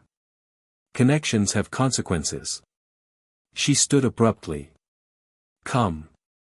Mother wants us in the conservatory. The juggling strangler is about to bloom. The Addams family conservatory was a Gothic masterpiece of wrought iron and ancient glass, filled with the most dangerous and exotic plants Harry had ever encountered. Venomous tentacula looked positively harmless compared to Morticia's collection of carnivorous, poisonous, and occasionally ambulatory flora. Morticia stood beside a large, ominous-looking plant with thick vines that coiled and uncoiled like muscular arms. The purple flower bud at its center was swelling visibly, pulsating with an inner rhythm. Ah, children, just in time, she greeted them. It blooms only once every 13 years, and only for 27 seconds. Harry kept a respectful distance, having learned from experience that many of Morticia's plants considered humans to be potential meals rather than caretakers. The juggling strangler is among the rarest specimens in our collection, Morticia explained, lovingly stroking a vine that immediately wrapped around her wrist in what appeared to be an affectionate gesture. Discovered by great-great-aunt Desdemona during her expedition to the Amazon in 1868. The native shamans worshipped it as a gateway to the spirit world. Because it kills you? Harry guessed. Morticia smiled indulgently. Only if you're unworthy, dear. For the worthy, its pollen provides visions of realms beyond our own. The flower bud trembled, then began to split open with a sound like tearing silk. Harry watched, fascinated despite himself, as the massive blossom unfurled, revealing deep purple petals with hypnotic black patterns swirling within. The air filled with a scent like honey mixed with copper and something else Harry couldn't identify. Beautiful, Morticia breathed. Isn't it magnificent, children? Exquisite, Wednesday agreed, her usually flat voice tinged with genuine appreciation. The plant shuddered, and suddenly its vines shot upward, grabbing small pots from nearby shelves. To Harry's astonishment, it began juggling them with remarkable dexterity. Ah, it's pleased with its audience. Morticia clapped her hands delicately. The juggling is a sign of approval. Harry watched, mouth open, as the plant added more items to its routine, a trowel, a watering can, and what appeared to be a small human skull. Is that real? He whispered to Wednesday. Great-uncle Bartholomew, she confirmed. He donated his skull to the conservatory in his will. Said he always wanted to be useful to Aunt Morticia's plants. Before Harry could process this information, the flower suddenly emitted a cloud of shimmering golden pollen. The particles danced in the air, swirling in complex patterns before drifting toward them. Breathe deeply, children, Morticia instructed. It's perfectly safe if the plant has judged you worthy. Wednesday inhaled without hesitation. After a moment's pause, Harry did the same. The effect was immediate and extraordinary. The conservatory seemed to shift and waver, colors becoming more vivid, outlines more defined. Harry could suddenly see the life force flowing through each plant, glowing streams of energy pulsing through stems and leaves. When he looked at Morticia and Wednesday, he saw similar energy flowing through them, though with different patterns and intensities. What is this? He whispered, his voice sounding strange in his own ears. The sight, Morticia explained, her voice echoing slightly. A temporary glimpse beyond the veil of ordinary perception. What do you see, Harry? Energy.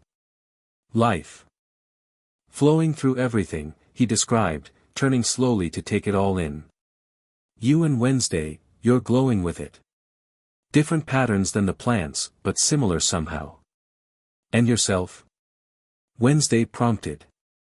Harry looked down at his own hands and gasped.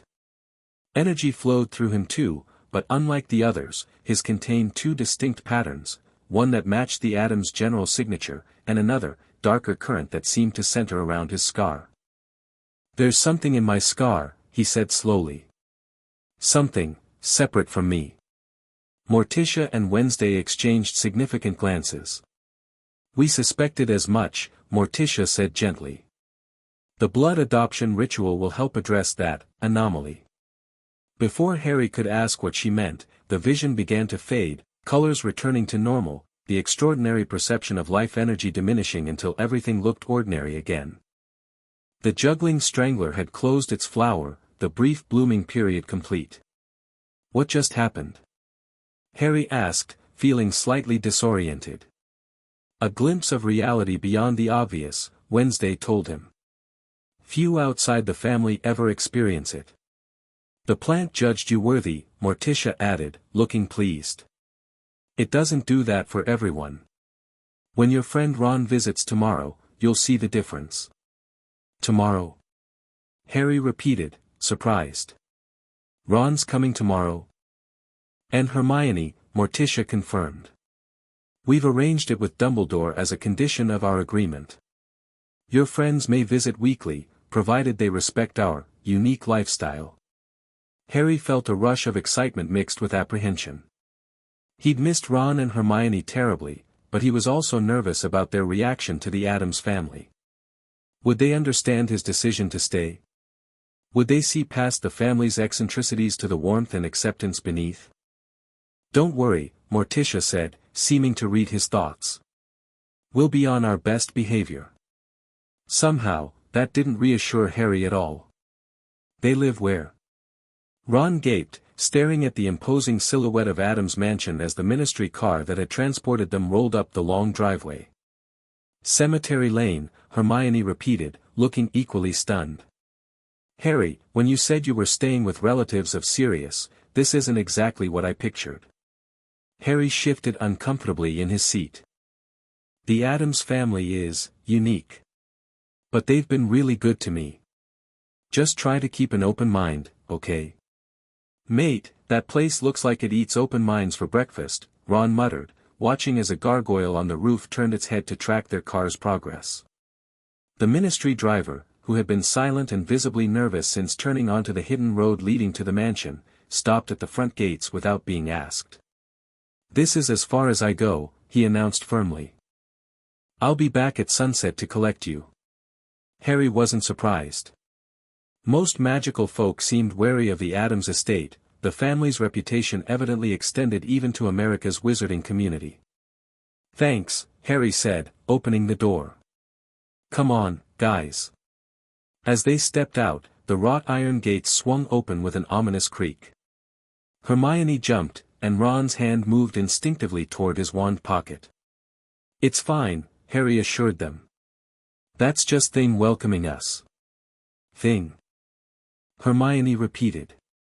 On cue, the disembodied hand scurried down the gatepost and bounded toward them across the gravel.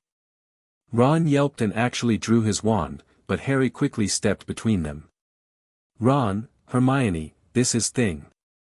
He's part of the family. Thing sprang up to Harry's shoulder, then extended a finger toward Ron and Hermione in greeting. After a stunned moment, Hermione cautiously reached out and shook the offered finger. Nice to meet you, Thing, she said, her voice only slightly higher than normal. Ron just stared, mouth agape. Thing gestured emphatically toward the house.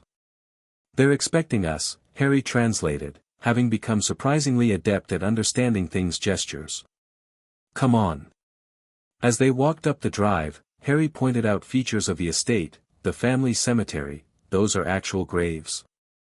Morticia's carnivorous garden, don't get too close to the rosebushes, they're still learning to distinguish between fertilizer and visitors, and the swamp where Pugsley conducted his explosive experiments, was that a tentacle I just saw in there?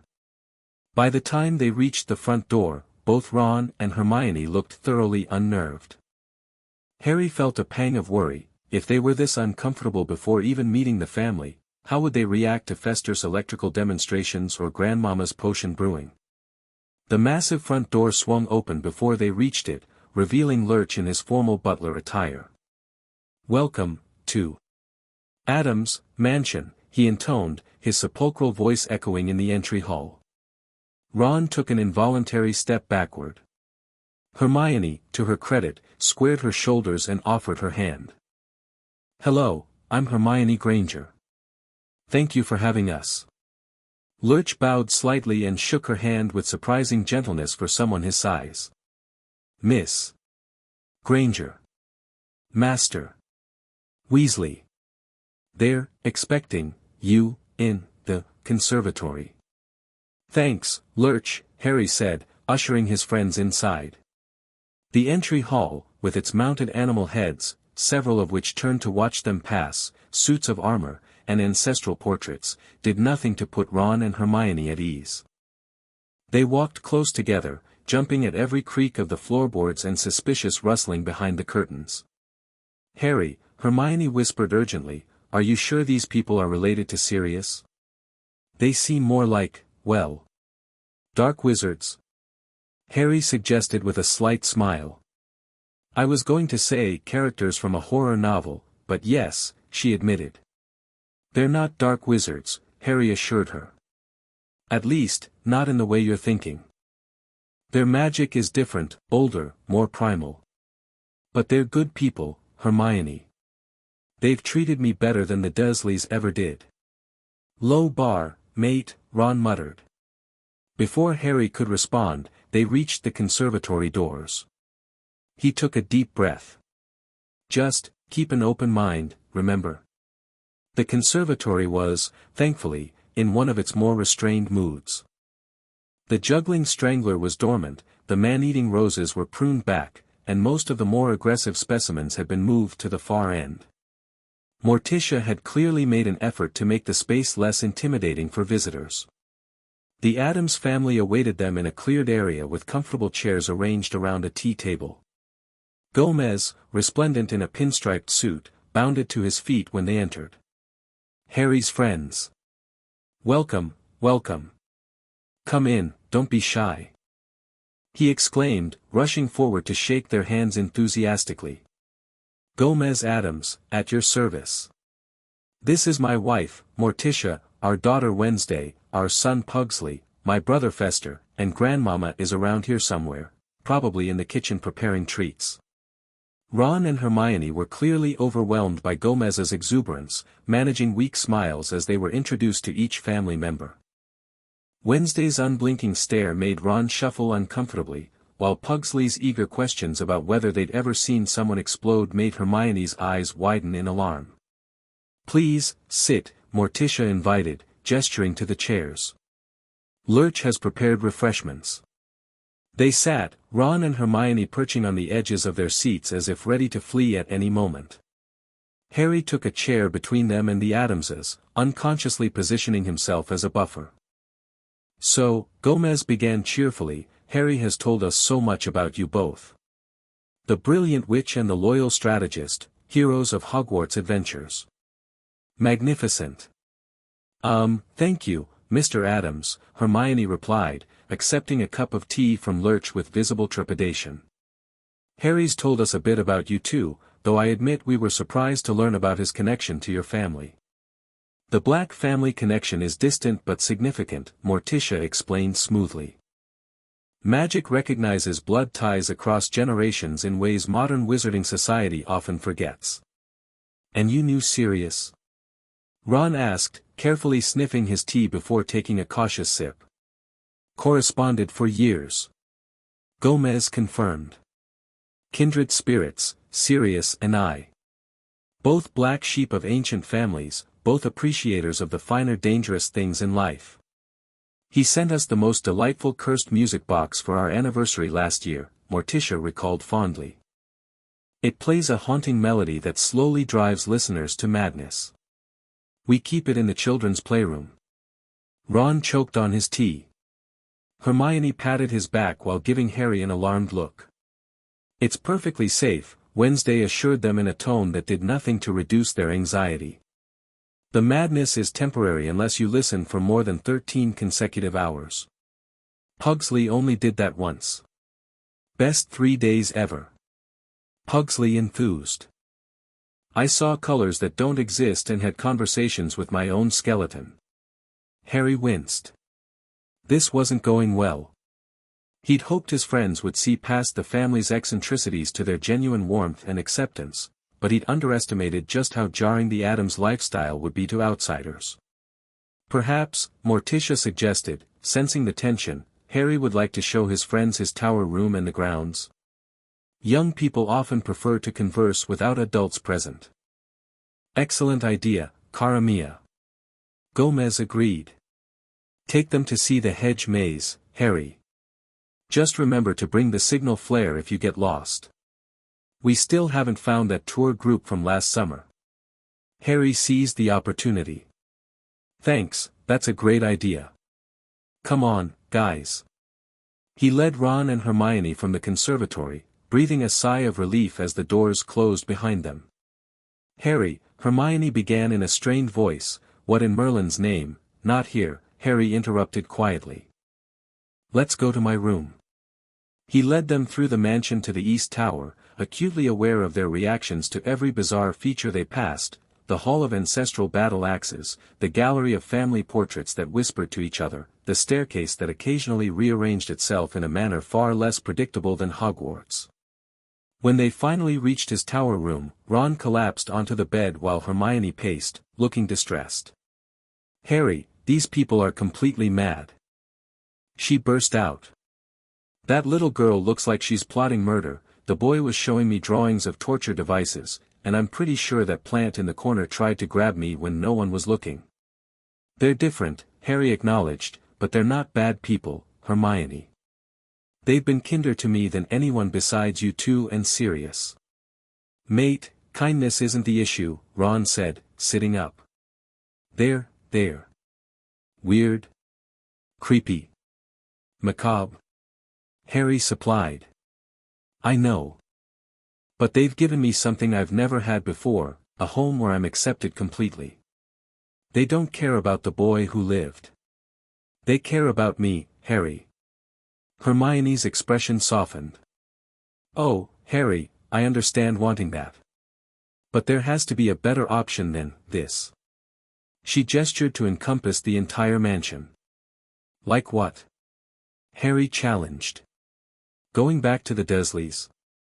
Being Dumbledore's weapon and nothing more. At least here I'm learning new magic, discovering things about my parents and Sirius, being treated like family.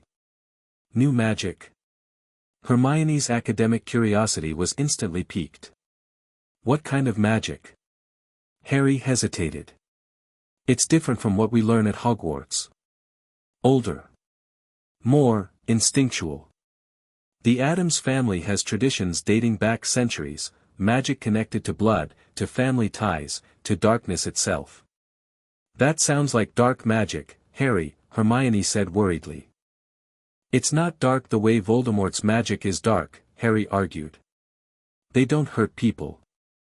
They embrace the parts of magic that most wizards fear. And they're teaching me to do the same. Is that why you feel different? Ron asked suddenly. Harry turned to him, surprised. What do you mean? Ron shrugged uncomfortably. I dunno, mate. You just seem changed somehow. More confident, maybe. But also, there's something else I can't put my finger on. Harry hadn't realized the changes were already visible externally. Internally, he felt them, a new certainty in his movements, a deeper connection to his magic, an acceptance of the darkness within himself that he'd always feared before. They're going to adopt me, he said quietly. A blood adoption ritual, at the next full moon. I'll still be Harry Potter, but I'll also be an Addams. Hermione gasped. Harry, Blood adoption is serious ancient magic. It will change you, physically, magically, perhaps even mentally. I know, Harry said calmly. We've discussed it extensively. I'll retain my Potter heritage, but I'll gain certain Addams family traits and protections. Protections? Ron repeated. What kind of protections? Harry touched his scar unconsciously. The Addams family has survived centuries of curses, possessions, and dark magic. Their blood carries natural defenses against such things. He looked at Hermione meaningfully. Including soul fragments. Hermione's eyes widened as understanding dawned. Your scar. You think the adoption will affect your connection to Voldemort? We know it will, Harry confirmed. We're just not certain exactly how. But the Addamses have dealt with similar magic before. They think their family blood might be able to contain it better. Maybe even transform it. Ron and Hermione exchanged worried glances. Despite their reservations, Harry could see them working through the implications, weighing their concern for his well-being against the potential benefits. Have you told Dumbledore about this? Hermione asked. He knows, Harry said. He doesn't approve, but he can't stop me. Legally, with Sirius gone, the magical connection to the Addams family gives them precedence over informal arrangements. And this is really what you want? Ron asked seriously. To become one of them? Harry met his gaze steadily. Yes. For the first time in my life, I'm making my own choice, not having it made for me. I want this, Ron. A long silence followed as his friends processed everything. Finally, Hermione sighed. If this is what you want, we'll support you, she said. But please be careful, Harry. Magic like this has consequences, often unforeseen ones. Yeah, mate, Ron agreed. Plus, if you start looking like that lurch bloke, I'm not sitting next to you in potions anymore. The tension broke as Harry laughed, grateful for his friend's understanding, however reluctant.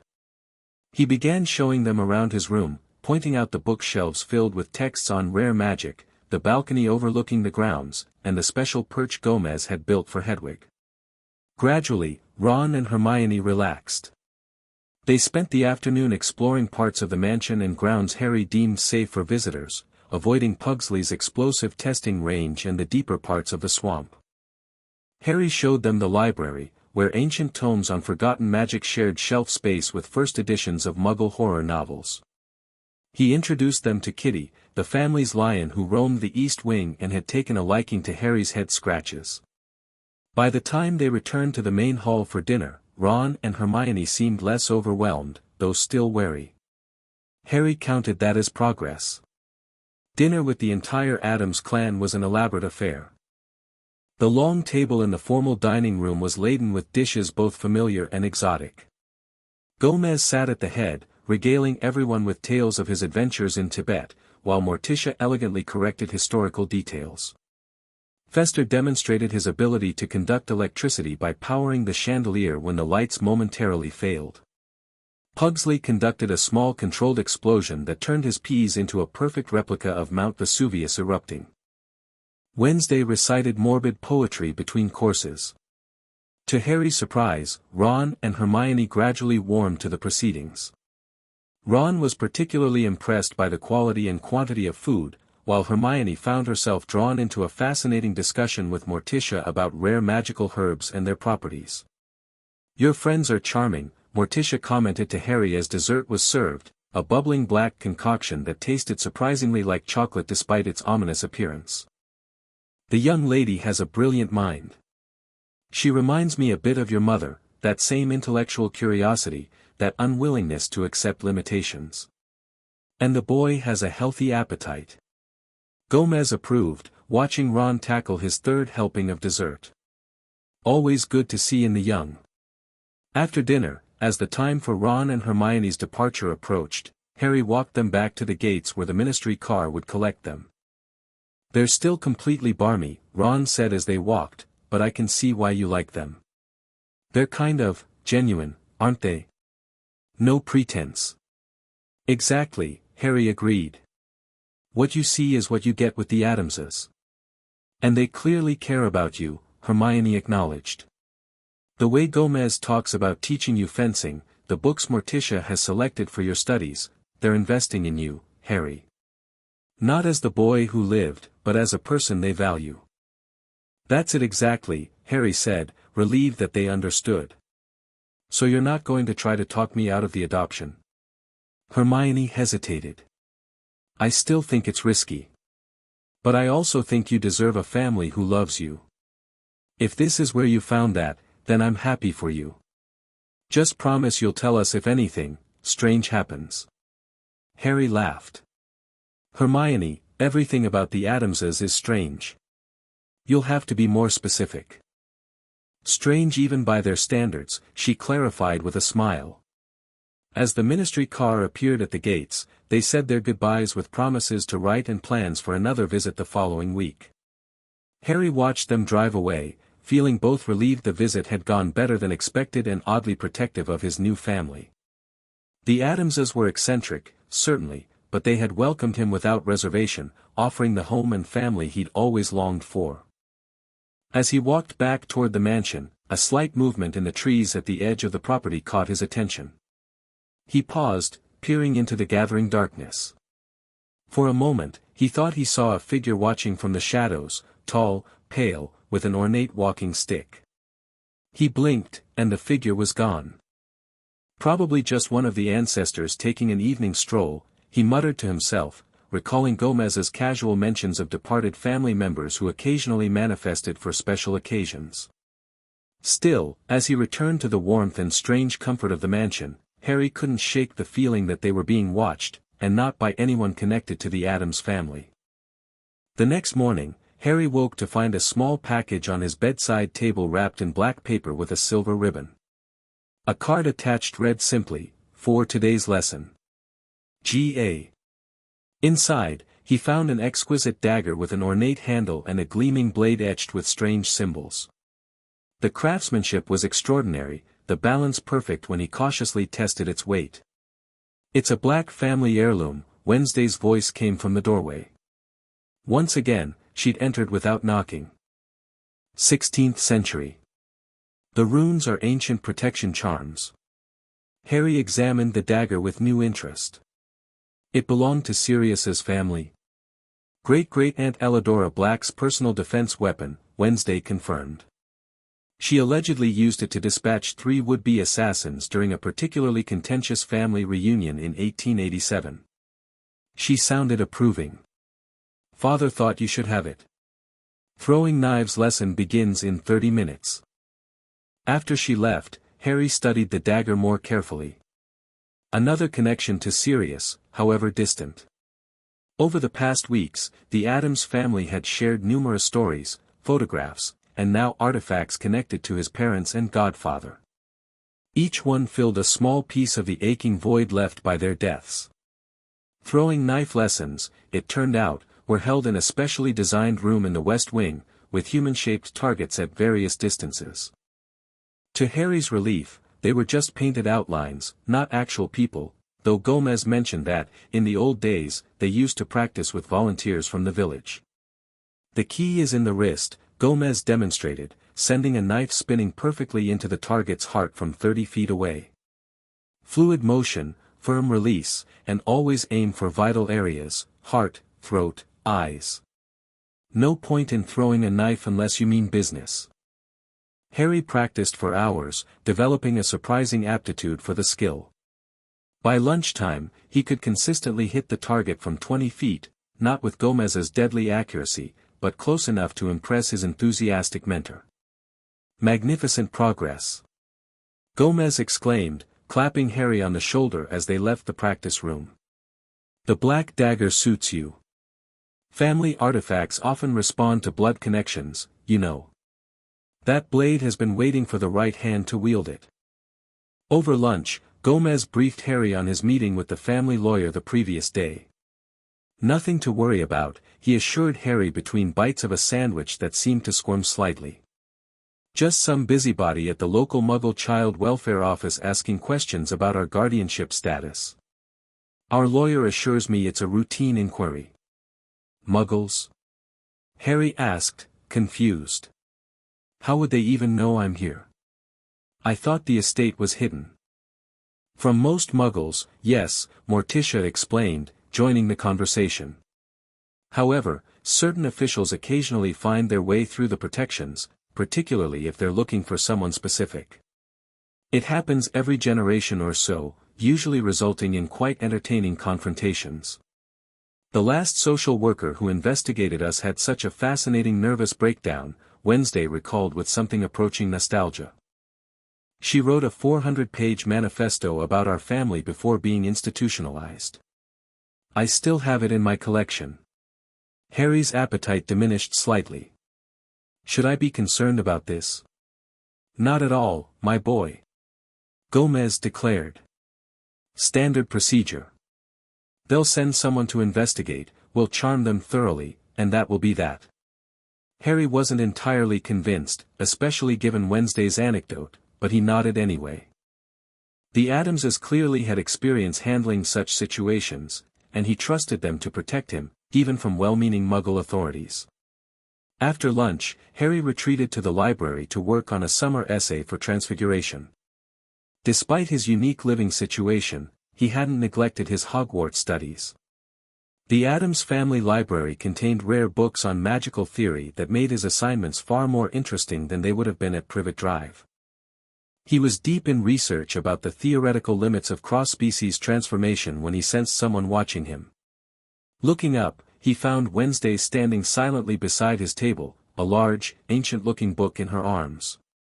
"This belonged to your godfather's grandfather," she announced without preamble, placing the massive tome before him. Arcturus Black's personal grimoire. Father discovered it in the family vault yesterday. Harry stared at the book in surprise. Its cover was bound in what appeared to be dark leather, embossed with the Black family crest and secured with a silver clasp. "How did your family get this?" he asked, running his fingers lightly over the cover. Arcturus entrusted it to great-grandmother Hesper for safekeeping during Grindelwald's rise, Wednesday explained. He feared it would be stolen for its contents. It was forgotten in our vaults until Father initiated a full inventory in preparation for your adoption. Harry carefully opened the clasp, half expecting some kind of magical protection, but the book opened easily.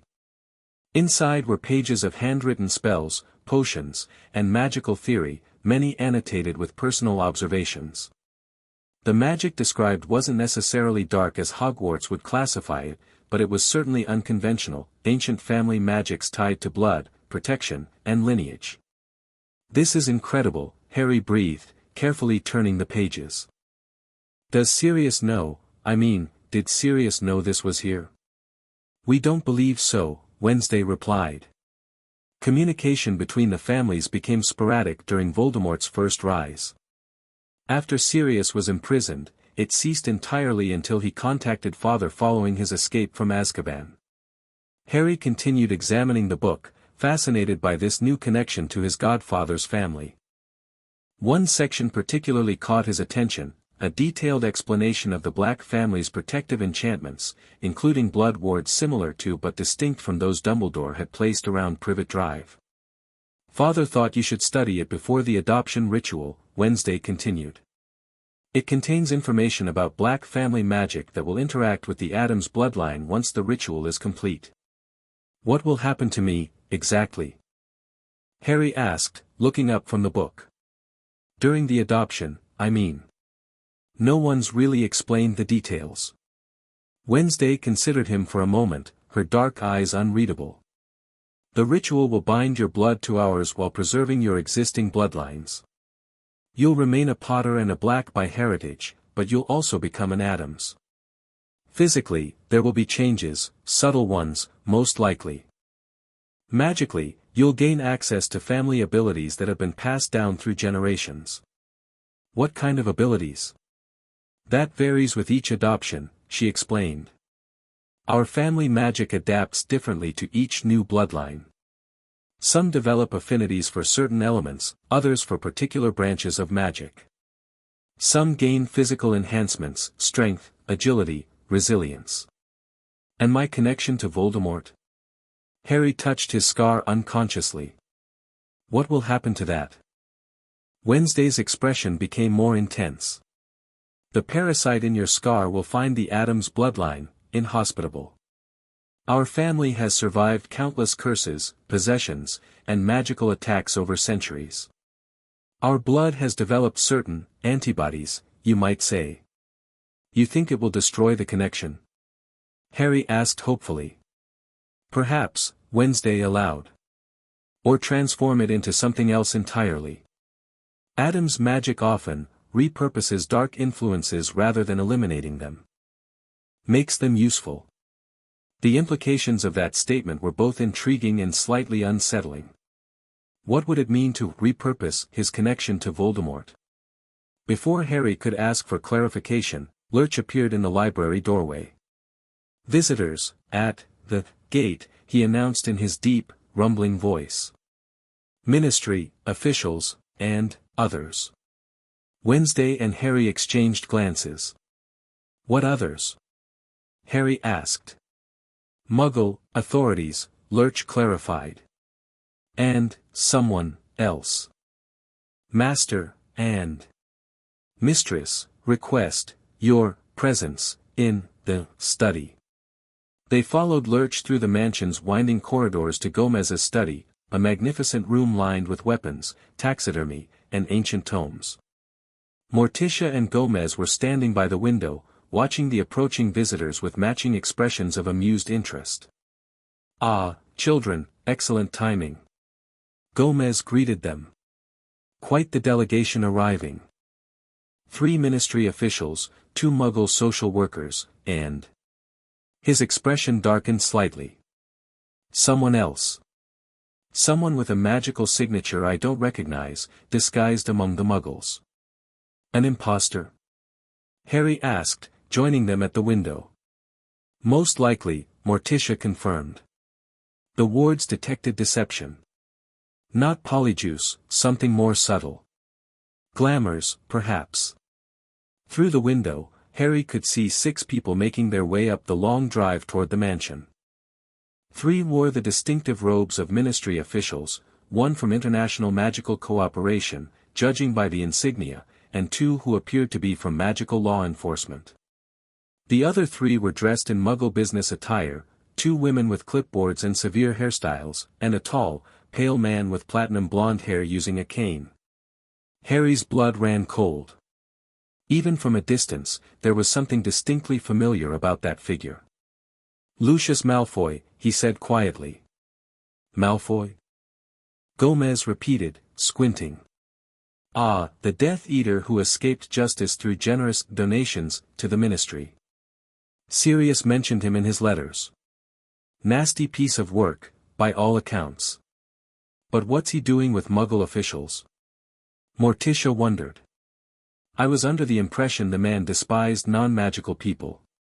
He does, Harry confirmed. Which means he's here for another reason. Me, probably. How intriguing, Wednesday commented, studying the approaching party with new interest. A coordinated effort between magical and Muggle authorities, with a Death Eater infiltrator. Someone is going to considerable effort to challenge our custody. Indeed. Gomez said, sounding more delighted than concerned. A proper adversarial confrontation. How refreshing. Should we be worried? Harry asked, watching Lucius's distinctive gait as he approached the house. Worried? Not at all.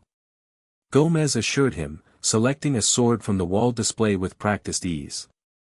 Challenged, perhaps. Entertained, certainly. But not worried. We should greet our guests appropriately, Morticia suggested, smoothing her dress. Lurch, please prepare refreshments in the formal parlor. Something suitable for both magical and Muggle visitors. Yes. Mistress, Lurch intoned, shuffling from the room. Wednesday, fetch Pugsley from the swamp and make sure he's presentable, Morticia continued. No explosives, no visible weapons, no recently animated specimens. Wednesday nodded and left to collect her brother. And Harry, Gomez said, suddenly serious, stay close to us. Say little. Observe much. Remember that you have the protection of the Addams family now, no one can remove you against your will. Harry nodded, feeling a surge of gratitude toward these strange people who had so quickly and completely embraced him as their own.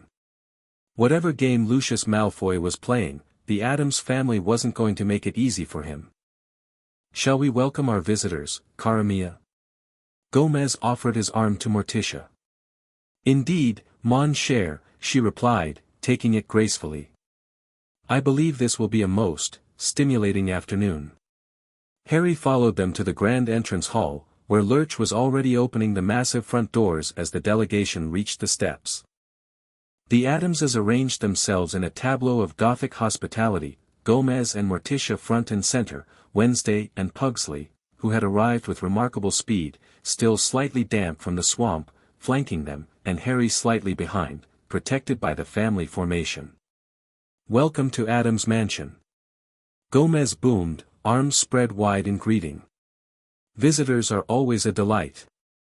Well, except for that census-taker in 57, but we don't talk about that unpleasantness. The Muggle officials looked taken aback by Gomez's exuberance and the family's unusual appearance. The ministry representative seemed slightly better prepared, though still visibly uncomfortable. Lucius Malfoy, disguised as a Muggle official but instantly recognizable to Harry, maintained a neutral expression that didn't quite hide his distaste. Mr. Addams, one of the ministry officials began, I am Broderick Wimple from the Department of International Magical Cooperation. These are my colleagues from Magical Law Enforcement, and representatives from the local Child Welfare Office who have concerns about, yes, Harry Potter's placement with our family. Gomez interrupted cheerfully. We've been expecting you. Come in. Refreshments await in the parlor. The delegation followed the Addamses through the entrance hall, the Muggles gaping at the bizarre decor while the wizards attempted to maintain professional composure. Harry noticed Lucius's gaze fixed on him, cold and calculating behind his disguise. The formal parlor was one of the more restrained rooms in the mansion, though still decidedly Addams in character. Elegant Victorian furnishings shared space with mounted animal heads, several of which followed the visitors with their glass eyes, display cases of exotic weapons, and family portraits that whispered among themselves as the group entered. Lurch had prepared a tea service that managed to look both elegant and slightly menacing. The silver teapot resembled a gargoyle, and the pastries were decorated with edible flowers that Harry knew came from Morticia's poisonous garden, though perfectly safe for consumption when prepared correctly. Please, be seated, Morticia invited, gesturing to the arranged chairs. The visitors sat stiffly, the Muggles particularly uncomfortable as one of the chairs groaned when sat upon. Lurch served tea with silent efficiency, then took his position by the door like a sentinel. Now then, Gomez said brightly after everyone was served, to what do we owe this delightful invasion of our privacy? Something about Harry's guardianship, I believe. The lead Muggle official, a stern-looking woman with graying hair pulled into a tight bun, cleared her throat. Mr. Addams, I am Judge Imogen Hartley from the Family Court Division. We've received concerning reports about a British minor being brought to your residence without proper authorization. According to our records, Harry Potter is the ward of his aunt and uncle in Surrey, England. Concerning reports. Morticia repeated with elegant surprise. From whom, I wonder? That's confidential, Judge Hartley replied stiffly. What matters is that there appears to be no legal documentation authorizing the child's transfer to your custody. Ah, but there you're mistaken. Gomez declared. Our lawyer has filed all the necessary paperwork, both with your Muggle authorities and with the magical ministries of both countries. The judge blinked, clearly startled by Gomez's casual reference to magic in front of what she believed were fellow Muggles. The ministry officials exchanged concerned glances. Mr. Addams, Wimple from International Cooperation cut in hastily, perhaps we should discuss the magical aspects of this situation separately from the Muggle concerns. Nonsense. Gomez waved dismissively. Everyone here is aware of magic. Including our disguised friend with the walking stick who is most certainly not a Muggle official. All eyes turned to Lucius, whose expression had frozen in a mask of practiced neutrality. The Muggle officials looked confused, while the ministry representatives appeared alarmed. "I don't know what you're talking about," Lucius said smoothly in an American accent that didn't quite mask his natural drawl. "I'm Charles Thornfield, court-appointed guardian ad litem for this case." "Oh, please," Wednesday said, speaking for the first time. Her flat voice carried easily across the room. "Your glamour charm is adequate for Muggles, but anyone with true magical sensitivity can see through it. You're Lucius Malfoy, Death Eater, recently escaped from Azkaban where you were imprisoned following the Department of Mysteries incident." Silence fell over the room. The Muggle officials looked bewildered. The ministry representatives reached slowly for their wands, suddenly uncertain who represented the greater threat. "Death Eater?" Judge Hartley repeated. "What on earth are you talking about, young lady?" "A terrorist," Harry explained, deciding it was time to speak. "Lucius Malfoy is a follower of the Dark Wizard who murdered my parents. He's using you to try to get to me." "This is absurd," Lucius as Thornfield protested, but his accent was slipping, and Harry noticed a flicker in his glamour as his agitation grew.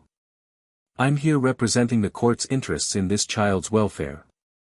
"A curious coincidence," Morticia observed calmly, "that a court official would appear just as we take in the godson of a family relation. Almost as if someone had suggested our family might be unsuitable guardians." Gomez leaned forward, his usually jovial expression hardening into something more dangerous. "Tell me, Mr. Thornfield, when did you first hear about Harry's placement with us? Who directed you to our home, which is unplottable and hidden from Muggle records?" Lucius stood abruptly, his disguise beginning to falter more noticeably. The Muggle officials shrank back in confusion and growing alarm, while the ministry representatives finally drew their wands. "This interview is over," Lucius declared, reaching for his cane, which Harry knew concealed his wand. "I think not," Morticia said softly. With a subtle gesture, the curtains suddenly closed, plunging the room into shadow. Only the fireplace provided illumination, casting long, dancing shadows across the walls. "What's happening?" one of the Muggle officials gasped. "Justice," Wednesday answered simply. The shadows began to move independently of the firelight, stretching and growing, taking on shapes that vaguely resembled human figures. The temperature in the room dropped several degrees. Even the ministry officials looked alarmed now. "Addams family magic," Gomez explained conversationally, remaining seated while everyone else stood in panic. "The mansion protects its own. It particularly dislikes those who enter under false pretenses with harmful intent." The glamour around Lucius collapsed completely, revealing his true appearance, the long platinum hair, aristocratic features, and cold gray eyes that Harry knew so well. The Muggle officials screamed in confusion at the transformation, while the ministry representatives pointed their wands at him. "Lucius Malfoy, you are under arrest for escaping Azkaban and violating the International Statute of Secrecy," one of the magical law enforcement officers declared. But Lucius was faster. With a swift motion, he drew his wand from his cane and fired a blasting curse at the ceiling, sending debris raining down on everyone. In the confusion, he seized Judge Hartley as a human shield. "Nobody move," he snarled, pressing his wand to the terrified judge's throat. "Potter comes with me, or the Muggle dies."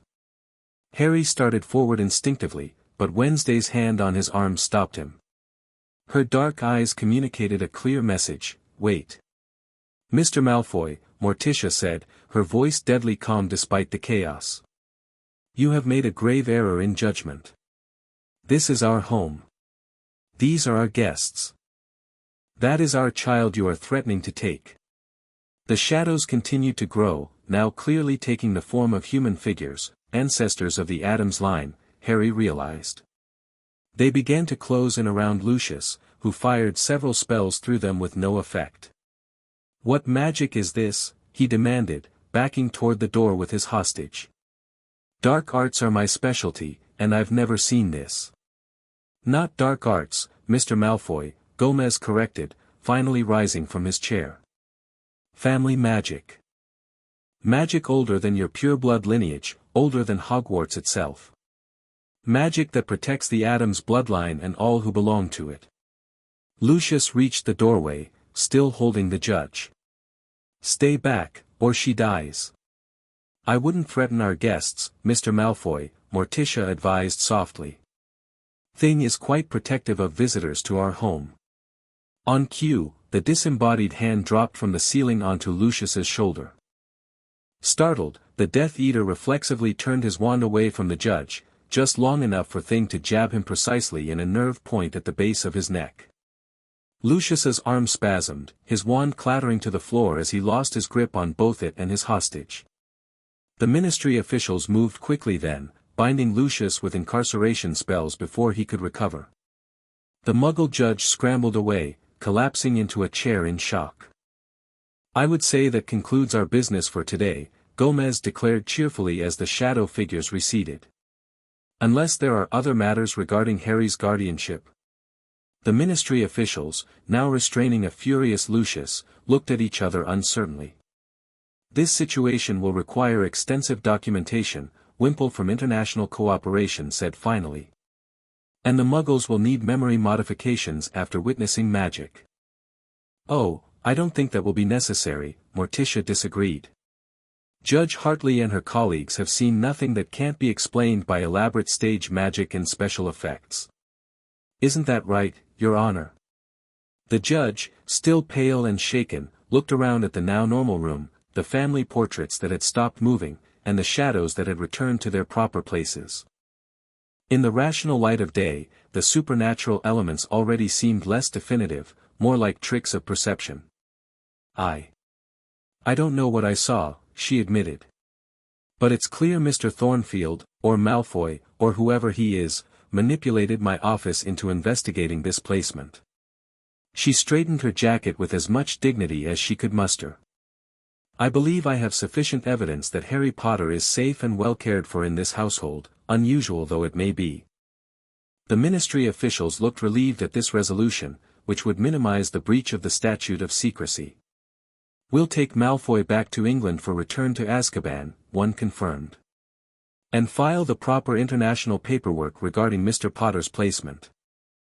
As the delegation prepared to leave, the ministry officials with their prisoner, the Muggle officials still visibly confused but apparently accepting Morticia's stage magic explanation, Harry felt a curious mixture of relief and pride. The Addams family had defended him without hesitation, using their unique magic to protect him from Voldemort's agent. One moment, Harry said as they reached the door. He approached the bound Lucius Malfoy, meeting his hateful gaze directly. Tell your master that I'm under the protection of the Addams family now. If he wants me, he'll have to go through them. Lucius sneered. The Dark Lord fears no family of blood traitors and freaks, Potter. When he comes for you, he will find that the boy who lived has become something else entirely, Wednesday finished, coming to stand beside Harry.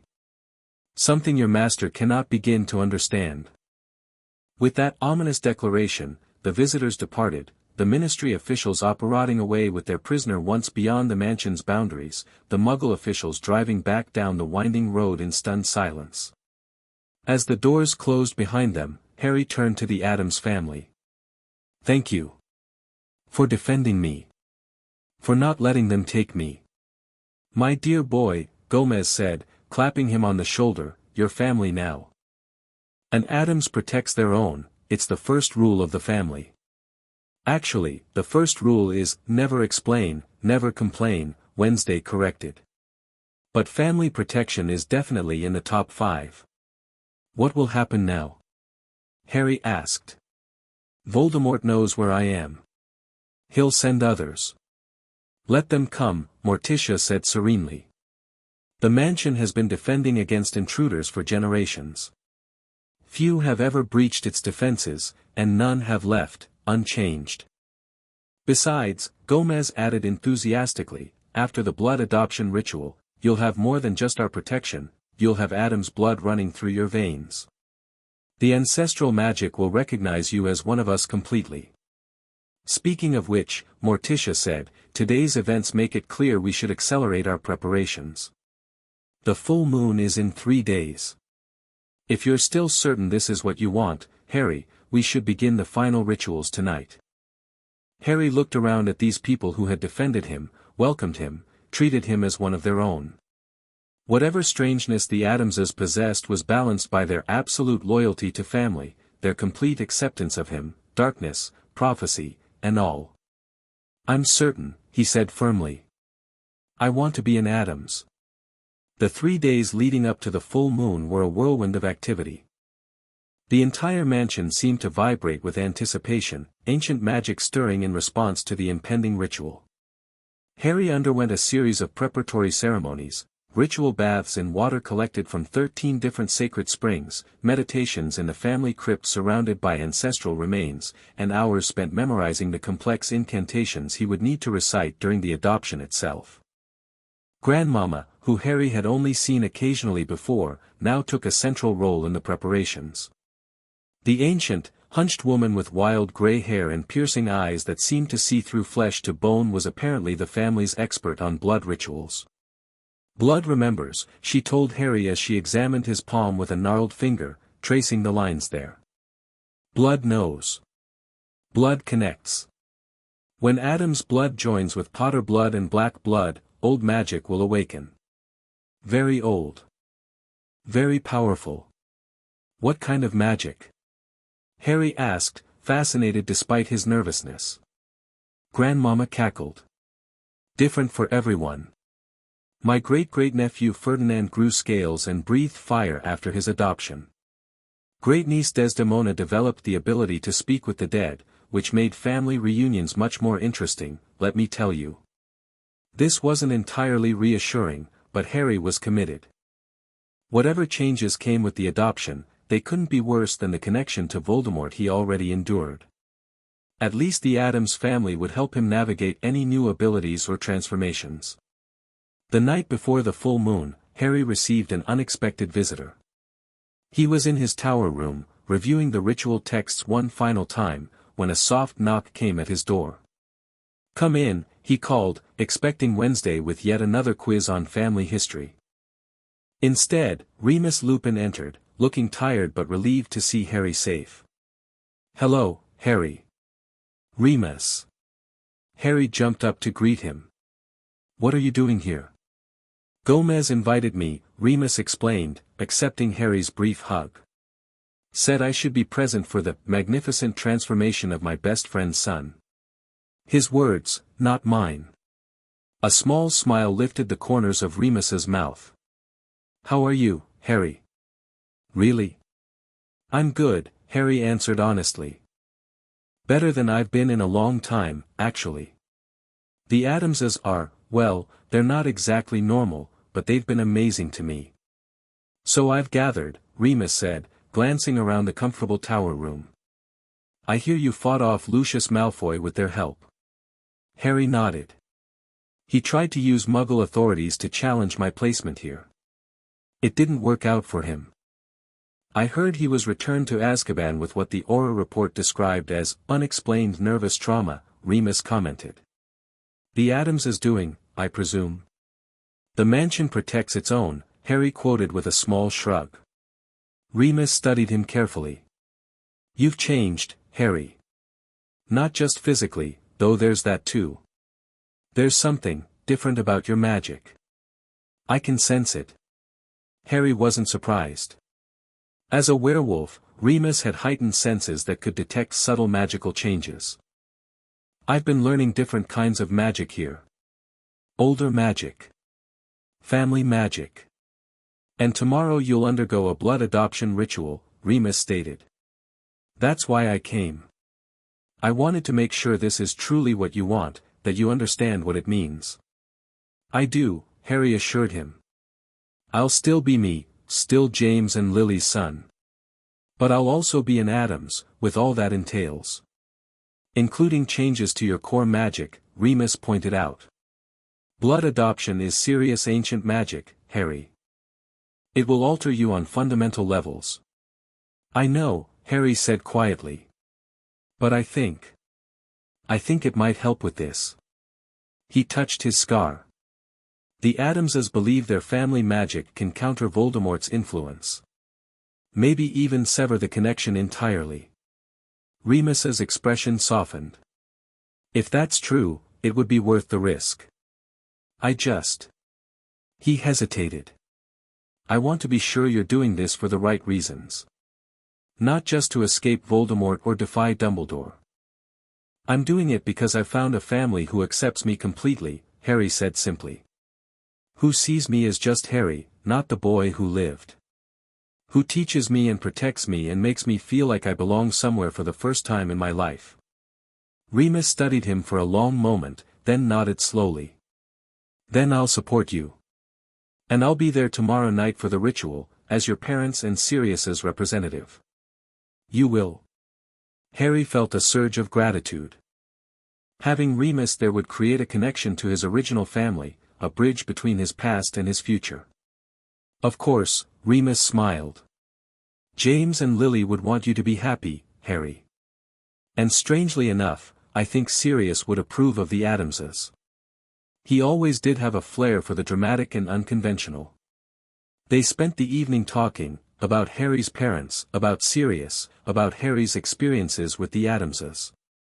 Remus shared stories Harry had never heard before, small moments from his parents' lives that painted a fuller picture of who they had been. In return, Harry told Remus about learning fencing from Gomez, about Morticia's lessons in ancient magic, about Wednesday's intense quizzes on family history. When Remus finally left to retire to the guest room prepared for him, Harry felt a sense of completion. The last link to his parents had given his blessing to Harry's new path. Tomorrow, he would become an Addams while still honoring his heritage as a Potter. Sleep came easily that night, deep and dreamless. Harry woke on the day of the ritual feeling strangely calm. Outside his tower window, the grounds of the Addams estate were shrouded in mist, giving them an otherworldly quality that seemed appropriate for such a momentous day. His door opened without a knock. Wednesday, as usual, already dressed in what appeared to be formal ritual attire, a black dress more elaborate than her usual one, with intricate silver embroidery along the hem and sleeves. It's time for your purification ritual, she announced. Grandmama is waiting in the sacred bath chamber. The sacred bath chamber turned out to be a massive underground room accessed through the wine cellar. Ancient stonework surrounded a pool filled with steaming water that smelled of herbs and something metallic that Harry suspected might be blood. Candles provided the only illumination, their flames reflected in the dark surface of the water. Grandmama waited beside the pool, stirring the contents with a long bone staff. Come, child, she beckoned. Final purification before the blood merging. Very important. Very powerful. The ritual bath was strange but not unpleasant. The water felt charged with energy that tingled against Harry's skin as Grandmama chanted in a language he didn't recognize. Images flashed through his mind as he floated, his parents' faces, Sirius falling through the veil, Voldemort rising from the cauldron, and interspersed with these, glimpses of people he didn't recognize but somehow knew were Addams' ancestors. When he emerged from the bath, Harry felt lighter somehow, as if he'd shed a layer of himself in preparation for what was to come. Wednesday waited with ritual robes, black with the same silver embroidery as her dress, symbols that Harry now recognized as ancient protection runes and family sigils. The day passed in a blur of preparations. Final instructions from Morticia on the ritual words he must speak. A blessing from Gomez involving an ancestral sword and drops of blood freely given. A strange tea prepared by Grandmama that made Harry's vision sharpen until he could see the magical aura surrounding every member of the household. As sunset approached, the family gathered in the entrance hall, now formally dressed for the occasion. Even Pugsley looked solemn in his ritual attire, the usual mischief in his eyes replaced by understanding of the significance of the event. Lurch wore formal butler attire with the addition of ancient Addams family medals on his chest. Thing had a tiny bow tie attached to his wrist. Remus joined them, looking somewhat out of place in his shabby robes but welcomed warmly by Gomez. The magnificent werewolf arrives. Perfect timing, my good man. The moon will rise in exactly 47 minutes. I've taken my wolfsbane potion, Remus assured everyone. There's no danger of transformation interfering with the ritual. Transformation would be fine, Gomez said enthusiastically. The ritual chamber has hosted all manner of creatures over the centuries. Why, my own great-uncle Vlad conducted his adoption ritual during a full vampire transformation. Most spectacular event, ceiling still has the bloodstains to prove it. Remus looked slightly alarmed, but managed a weak smile. It's time, Morticia announced, gliding toward the stairs that led below the mansion. The moon approaches its zenith. We must proceed to the ritual chamber. Harry had not yet seen the ritual chamber, which apparently was only open for significant family ceremonies. It was located in the deepest level beneath the mansion, accessed through a winding stone staircase that seemed to descend into the very heart of the earth. The air grew cooler, damper, and charged with ancient magic as they descended. Finally, they reached a massive set of iron doors engraved with the Addams family crest. Gomez and Fester each took hold of a giant ring handle and pulled. The doors opened with a groan of ancient hinges, revealing a circular chamber hewn from living rock. The space was dominated by a central altar of black stone, around which 13 pillars formed a perfect circle. Each pillar was carved with the likeness of an Addams ancestor, their stone eyes seeming to follow Harry as he entered. The ceiling was open to the night sky through a circular aperture, positioned so that the full moon would shine directly onto the altar at its zenith. For thousands of years, the Addams family has conducted its most sacred rituals in this chamber, Morticia explained, her voice reverberating slightly in the cavernous space. Blood adoptions, marriages, births, deaths, all the significant transitions of life and magic have been witnessed by these stones. The ancestors are with us, Wednesday added, gesturing to the pillars. They will witness your transformation and welcome you to the family. As if in response to her words, the stone faces seemed to shift slightly, expressions becoming more alert, more present. Harry felt a shiver run down his spine, not fear, exactly, but awareness of the ancient power concentrated in this place. Take your position at the altar, Harry, Morticia instructed gently. The rest of the family will form the circle of witnesses. Harry approached the black stone altar at the center of the chamber. Its surface was smooth, polished by countless ceremonies over generations. In its center was a shallow depression shaped like the Addams family crest, with smaller depressions at strategic points around it. The family positioned themselves around the circle, Gomez directly across from Harry, Morticia to his right, Wednesday to his left, with the others filling in the remaining positions. Remus stood slightly outside the circle, representing Harry's original family as witness to the ritual. The moon approaches, Gomez announced, checking his pocket watch. 3 minutes until perfect alignment. Morticia stepped forward with a silver dagger, the same one Harry had seen in paintings of previous family rituals. The ritual requires blood freely given, she explained. From you as the adoptee, and from each member of the adopting family. Are you prepared, Harry? Harry nodded. I am. Then we begin. As the full moon's light began to stream through the ceiling aperture, illuminating the altar in silver radiance, Morticia began to chant in that same ancient language Harry had heard during his purification bath. The other family members joined in, their voices creating a harmonic resonance that seemed to make the very air vibrate with power. The moonlight reached the altar, filling the carved depression with silver illumination. Morticia handed the ritual dagger to Gomez, who approached Harry with solemn dignity. Blood of my blood, Gomez intoned, his usually exuberant voice now deep and formal. Flesh of my flesh. Magic of my magic. Do you, Harry James Potter, freely offer yourself to be adopted into the Addams line, to take our name, our blood, our magic as your own, while honoring the lineage from which you come? I do, Harry responded, the ritual words coming easily to his lips. Gomez nodded, then made a swift, precise cut across Harry's palm. Harry held his hand over the central depression in the altar, allowing his blood to drip into the moonlight pooled there. It shimmered strangely as it made contact, seeming to glow from within. Gomez passed the dagger to Morticia, who made a similar cut on her own palm and added her blood to the mix. Mother's love, mother's protection, mother's guidance I offer to you, Harry Potter, soon to be of the Addams line. The dagger passed to Wednesday next. Sister's loyalty, sister's strength, sister's magic I offer to you, Harry Potter, soon to be brother of my blood.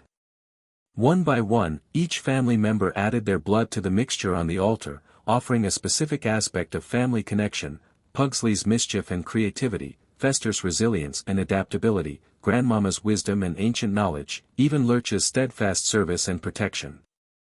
Finally, Thing pricked what served as his wrist, adding a drop to complete the family circle. The combined blood in the central depression now glowed with a pulsing silver-red light, responding to the magic building in the chamber.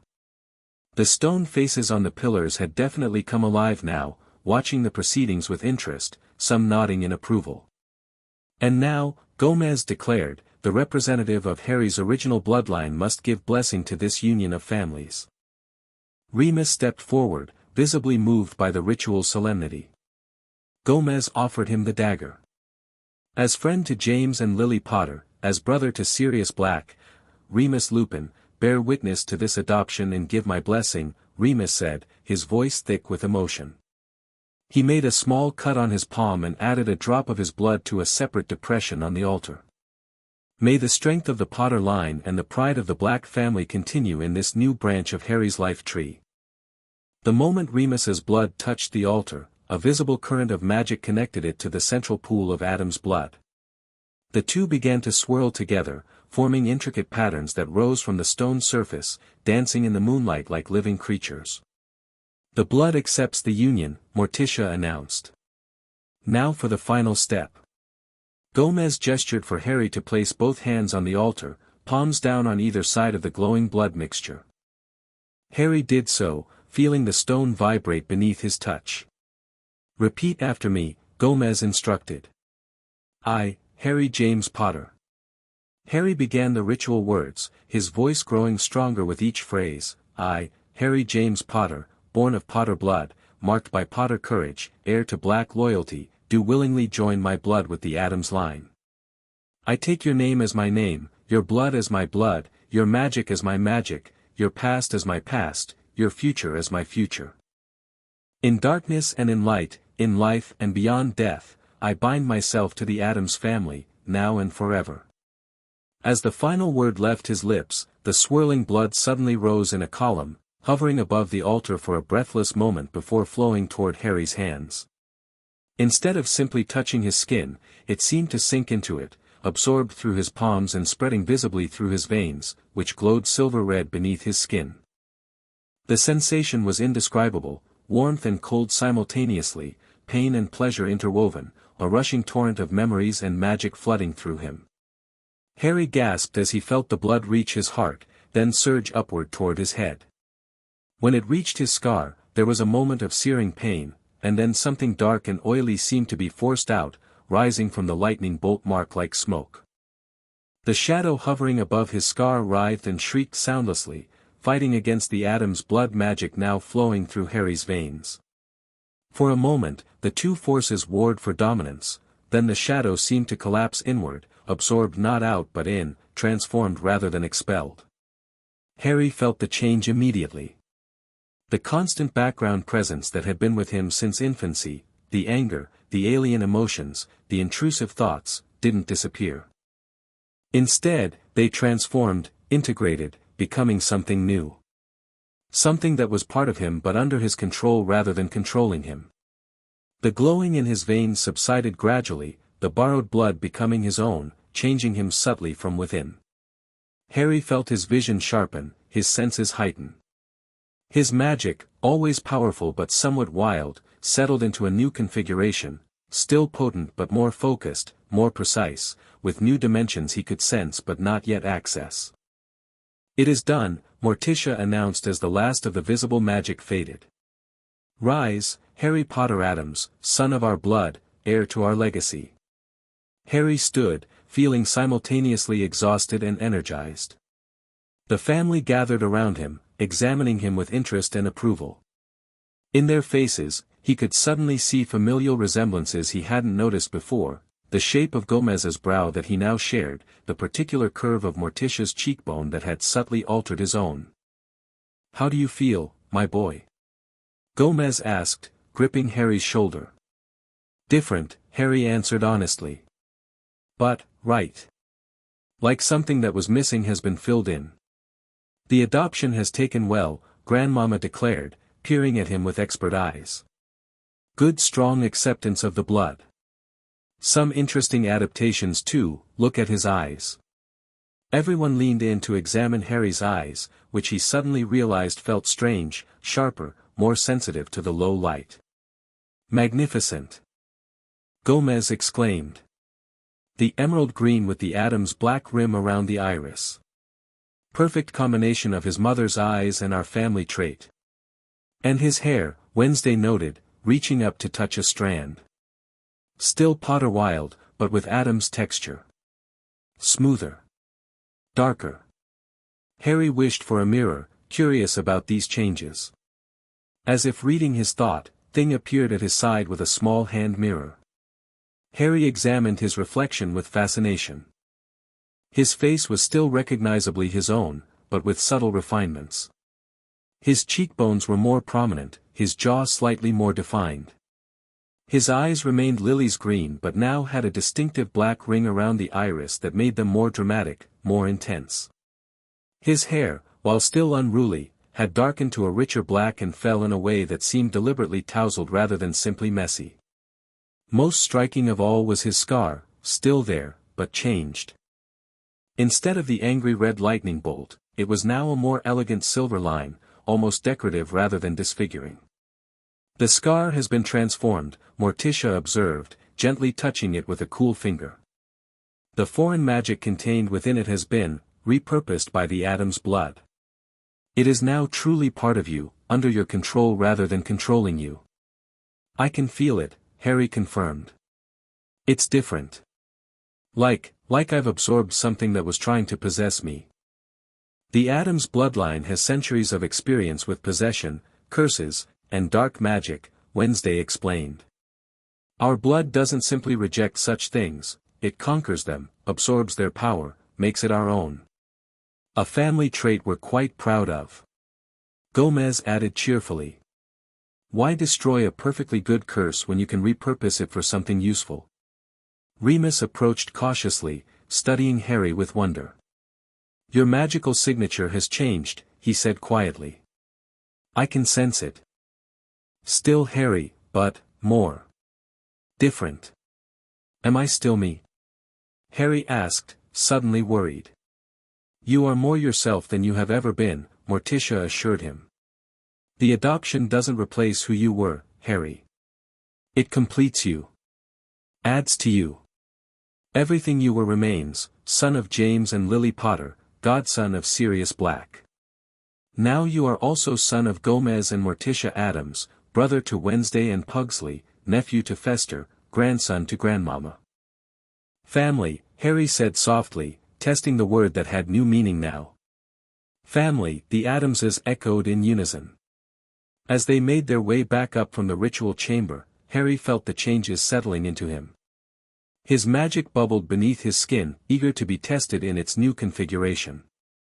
His senses remained heightened, he could hear the heartbeats of those around him, smell distinct scents that identified each family member, see details in the darkness that should have been invisible. More subtle but equally significant were the mental changes. He felt a new confidence, a certainty of belonging that he'd never experienced before. The constant undercurrent of anger that had plagued him since Sirius's death, partly his own grief, partly Voldemort's influence, had transformed into something more focused, more controlled. Not gone, but channeled, useful rather than destructive. In the entrance hall, the family gathered once more. Gomez raised his arms dramatically. "A momentous occasion calls for celebration. To the dining room for a feast worthy of our newest family member." The dining room had been transformed for the occasion. The long table gleamed with silver and crystal, laden with exotic dishes and decorated with black roses from Morticia's garden. Candles floated in the air, reminiscent of Hogwarts but with black flames that cast dancing shadows across the walls. As Harry took his place at the table, now positioned at Gomez's right hand as the newest son of the family, he felt a curious sensation. A warmth spread through him, different from the magical changes of the ritual. It took him a moment to identify it, so unfamiliar was the feeling in his experience. It was happiness. Pure, uncomplicated happiness. The certainty of being exactly where he belonged, surrounded by people who accepted him completely, darkness, light, prophecy, and all. To Harry Potter Addams. Gomez declared, raising a goblet in toast. May your darkness never fade and your light never dim. To Harry, the family echoed. As Harry raised his own goblet, catching his altered reflection in its polished surface, he smiled. Whatever challenges lay ahead, Voldemort, the prophecy, the wizarding world's reaction to his transformation, he would face them not alone, but with the full might and magic of the Addams family behind him. For the first time in his life, Harry wasn't just surviving. He was ready to live, as a Potter, as a Black, and now, as an Addams. Chapter 3, by any other name the mirror didn't lie, but Harry still couldn't quite believe the face staring back at him. A week after the blood adoption ritual, the changes were subtle but unmistakable. His jawline looked sharper, more defined. His previously unruly hair now fell in deliberate waves, still messy but somehow stylishly so. Most striking were his eyes, still his mother's green, but rimmed with that distinctive Addams black that gave his gaze a hypnotic intensity. Admiring the family resemblance? Wednesday appeared in his bathroom doorway without warning, making Harry jump. He'd never get used to her silent approaches. Just, getting acquainted with the new me, Harry admitted, turning away from the mirror. The physical changes are the least of it, honestly. That was an understatement. Since the ritual, Harry's magic had felt different, wilder yet more controlled, darker yet more focused. His senses had sharpened to an almost predatory degree. He could hear heartbeats, smell emotions, see in near darkness. And then there were the dreams. Father wants you in the West Ballroom, Wednesday informed him. It's time to test your new abilities. Harry nodded, following her through the mansion's winding corridors. The Addams home itself seemed different since the ritual, more welcoming, more alive. Portraits greeted him by name, secret passages revealed themselves without prompting, and even the carnivorous plants in Morticia's conservatory had stopped trying to eat him. So I'm really an Addams now? Harry asked as they descended a staircase that definitely hadn't been there yesterday. Wednesday gave him one of her rare almost smiles. In blood, yes. In skill, that remains to be seen. The West Ballroom had been transformed into a bizarre training arena. Gomez stood at its center, surrounded by what looked like medieval torture devices, weaponry of all descriptions, and items Harry couldn't begin to identify. Harry, my boy. Gomez bounded over, clapping him on the shoulder. Magnificent morning for ability testing. How are the new senses? Magical surge stabilizing? Any spontaneous transformations or unexpected appendages? No extra appendages, Harry confirmed with a grin. The senses are intense. And my magic feels different, stronger but stranger. Excellent. Gomez rubbed his hands together enthusiastically. Addams adoptees often develop unique abilities tied to their original bloodlines. Your Potter heritage was already magically significant, and the Black connection adds another layer of potential. Combined with our family magic. He made an explosive gesture with his hands. Who knows what marvelous powers might emerge? Is that why I keep dreaming about shadows that move like they're alive? Harry asked. Gomez and Wednesday exchanged meaningful glances. Shadow manipulation, Morticia confirmed, gliding into the room with Pugsley and Fester in tow. A classic Addams ability, though it manifests differently in each generation. My great-aunt Ophelia could craft entire shadow armies. And I can make shadow puppets explode. Pugsley demonstrated, creating a rabbit-shaped shadow that promptly detonated with a small pop. Let's start with something basic, Gomez suggested. Reach for your magic, Harry, but don't channel it through your wand. Feel for the shadows around you. Harry closed his eyes, sensing the darkness in the room's corners, under the furniture, behind the curtains. Instead of just seeing these shadows, he could now feel them, cool, fluid, oddly alive. Tentatively, he reached out with his magic. The shadow beneath a nearby table stretched toward him like a loyal pet. Harry gasped, his eyes flying open. I did that. Excellent. Gomez beamed. Now shape it. Shadows respond to intent more than specific incantations. Harry concentrated, picturing what he wanted. The shadow elongated, forming a rough approximation of a sword. With more focus, the edges sharpened, details emerging until he held a perfect shadow replica of Gryffindor's sword. Impressive control for a first attempt, Wednesday noted, actually sounding impressed. Most beginners create formless blobs. Try something more complex, Morticia suggested. Shadows can serve as extensions of yourself, extra hands, eyes, ears. For the next hour, Harry practiced manipulating shadows, forming them into shapes, using them to move objects, even sending them across the room as silent messengers. It was exhausting but exhilarating. This magic felt fundamentally different from what he'd learned at Hogwarts, less structured, more intuitive, drawing on emotion and intent rather than precise wand movements and Latin incantations. Magnificent progress.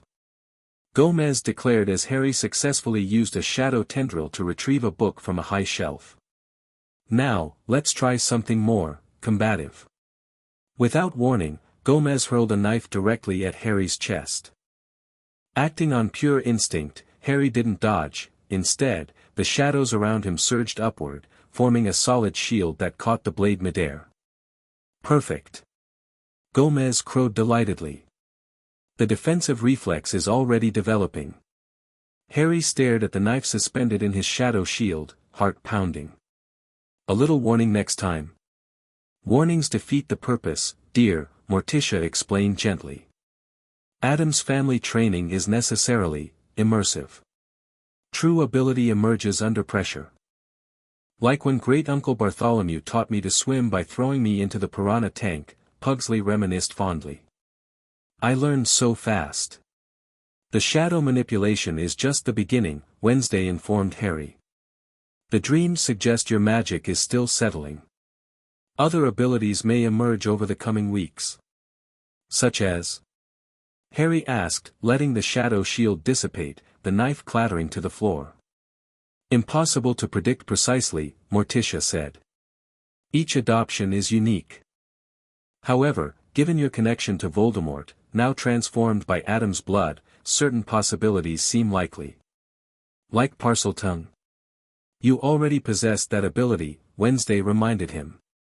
But it may have evolved. As if on cue, a small garden snake slithered in through a crack in the window. Harry immediately heard its thoughts, not just as external speech as before, but as impressions, emotions, instincts. Warm sun. New smells. Predator nearby. No, different. Kin speaker, but changed. More than snake now. Hello, Harry hissed, the Parseltongue coming naturally. The snake raised its head, studying him with unexpected intensity. You wear scales beneath your skin now, kin speaker. Shadow scales. Death touched but death mastered. This was definitely different from his previous Parseltongue conversations. What do you mean, death mastered? Harry asked. Your old enemy marked you with death magic. Now you've swallowed it. Made it yours. The snake slithered closer, weaving patterns at Harry's feet. The great serpent speaker will feel the change. Will fear it. Voldemort, Harry translated for the others. The snake says he'll sense what's happened to me. Gomez twirled his mustache thoughtfully. We anticipated as much. The connection between you remains, though transformed. Your Dark Lord will feel the alteration to his soul fragment. And he won't like it one bit. Fester added gleefully. Nothing worse than having your evil soul piece repurposed without permission. Harry wasn't sure if he should be amused or terrified by their cavalier attitude. If he knows I've changed, he'll come after me. After all of you. We certainly hope so. Gomez declared, eyes gleaming with excitement. An Addams home defense is a spectacle few are privileged to witness, and even fewer survive to describe. The mansion has been preparing since your adoption, Wednesday informed Harry. Defenses activating, traps resetting, countermeasures deploying. You make it sound like the house is alive, Harry remarked. All Addams homes develop a certain awareness, Morticia explained, stroking a nearby wall with affection. Centuries of family magic seep into the very foundations. This mansion has protected generations of Addamses from witch hunters, angry mobs, government agents, and various supernatural threats. It likes you, Pugsley added. Yesterday my bedroom tried to eat my chemistry teacher when he came to complain about my last experiment, but your tower room has been growing bigger and adding cool features. Harry had indeed noticed his quarters becoming more elaborate, the bathroom now featuring gargoyle-shaped fixtures that supplied endless hot water, the bed adjusting perfectly to his comfort, windows that showed exactly the view he wished to see. The mansion recognizes you as family now, Wednesday confirmed. It will protect you as one of its own. Harry's contemplation of this strange new reality was interrupted by Lurch, who appeared at the doorway with a silver tray bearing a letter. Messenger, Hawk, from England, he intoned, presenting the tray to Harry. The letter bore the official Ministry of Magic seal. Harry opened it with a sense of foreboding that proved entirely justified.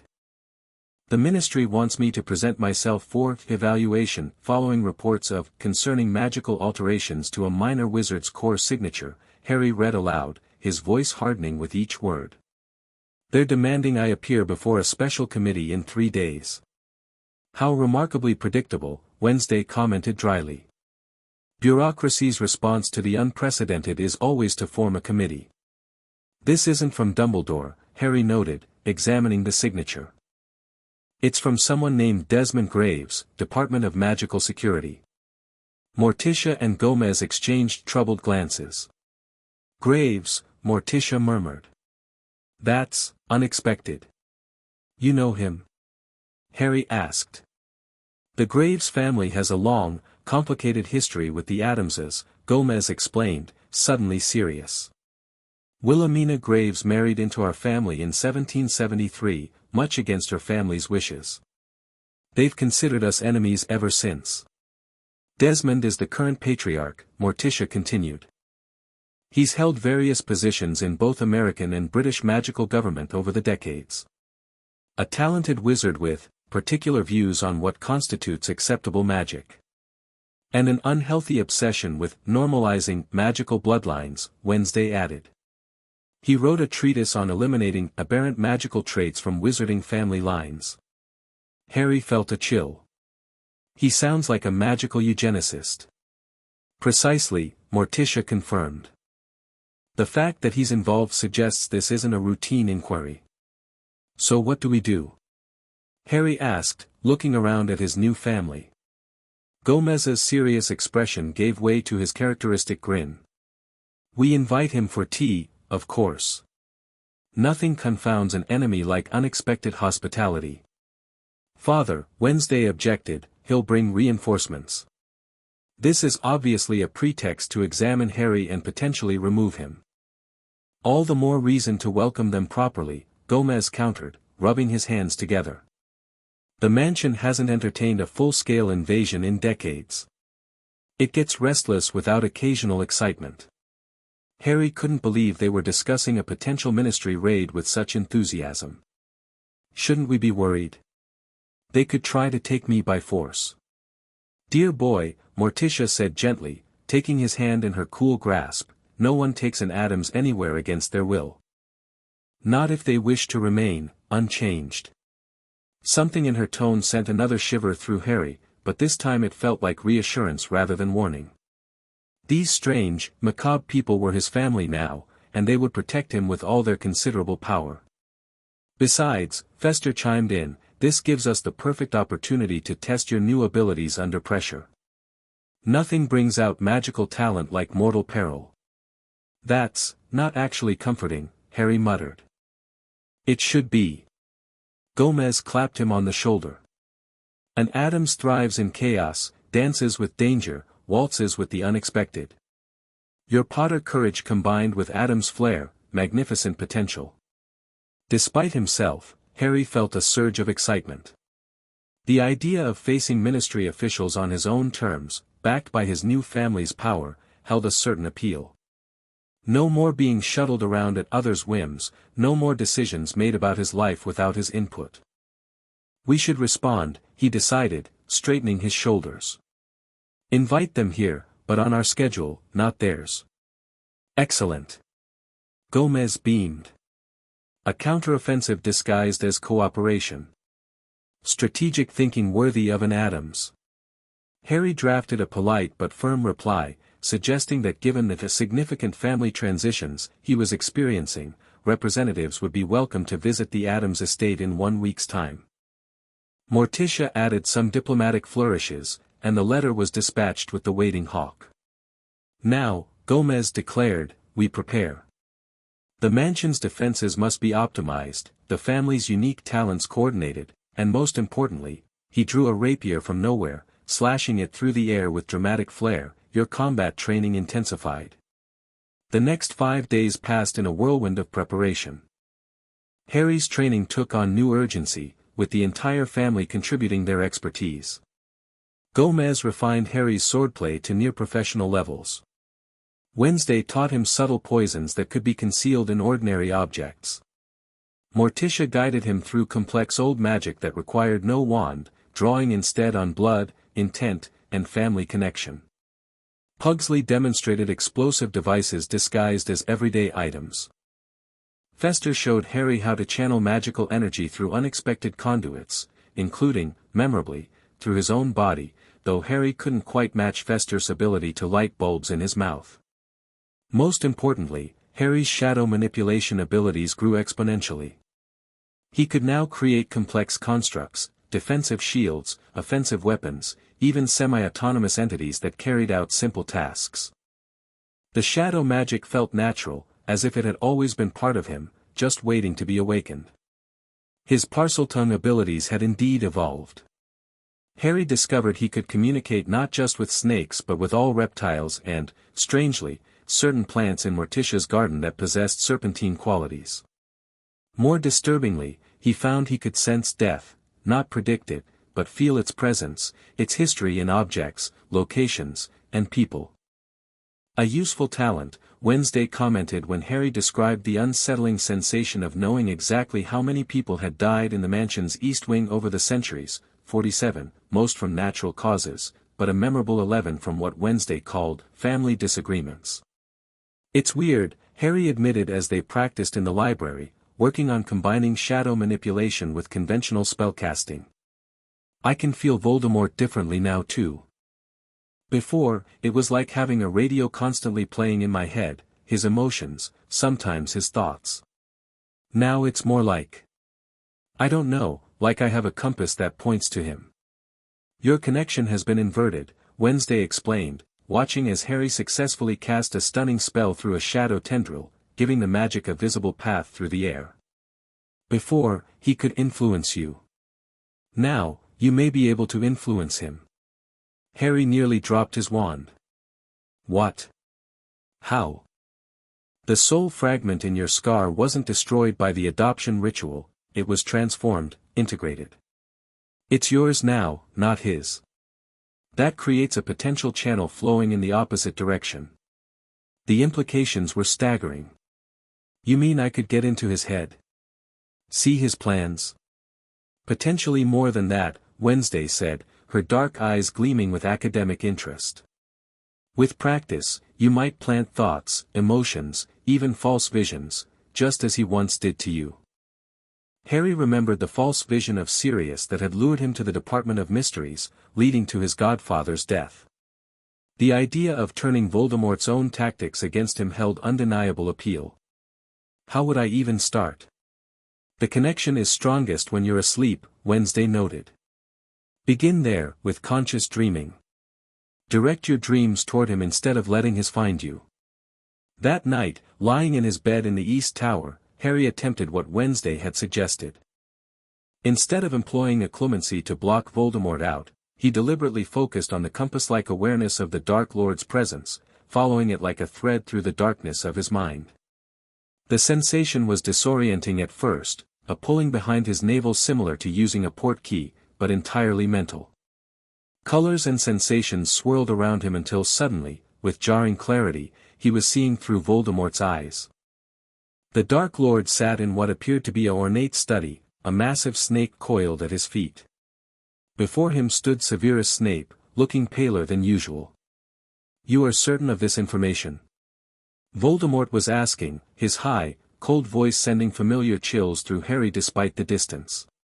"Yes, my lord," Snape replied.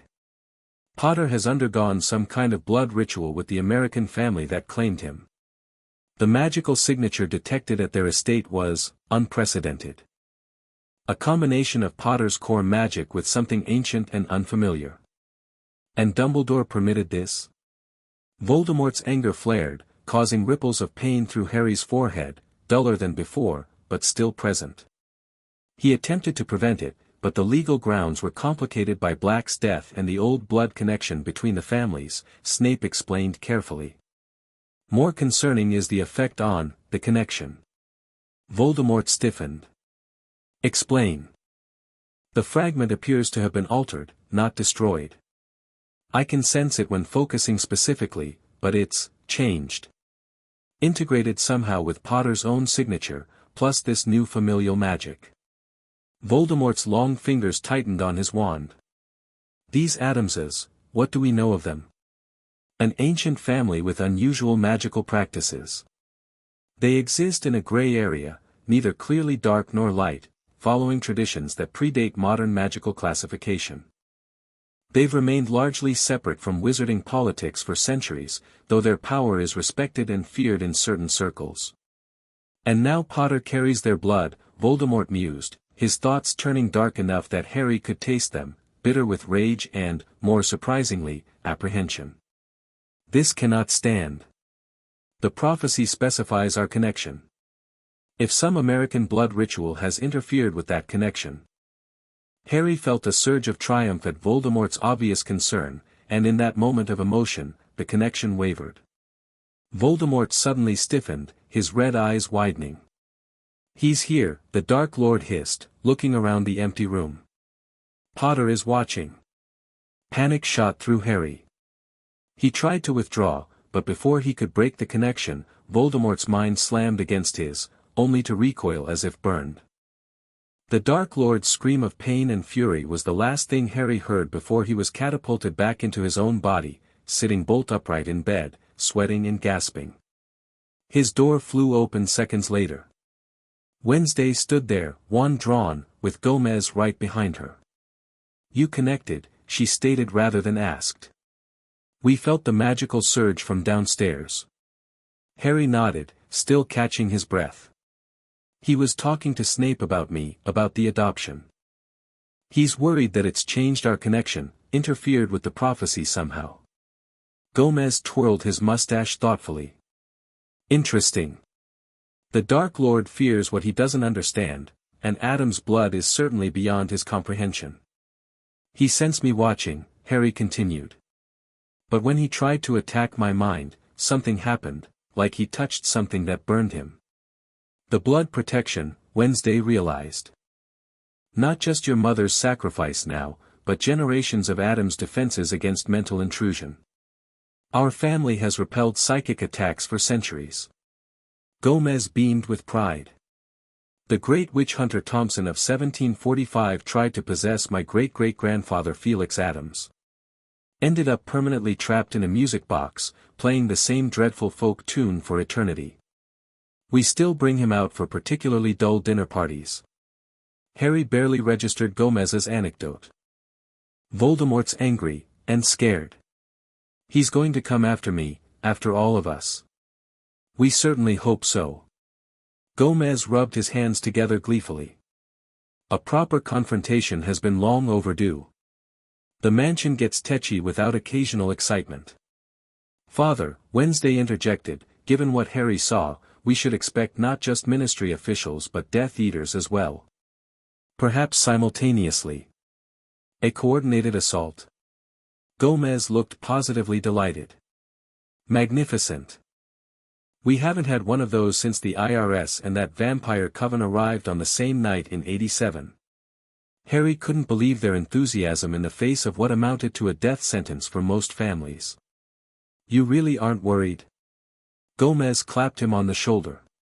My dear boy, an Addams home is the most heavily defended territory in the magical world. Centuries of paranoia, entirely justified, I might add, have led to defensive measures that would make military generals weep with envy. Besides, Wednesday added with one of her rare almost smiles, they don't know what you've become.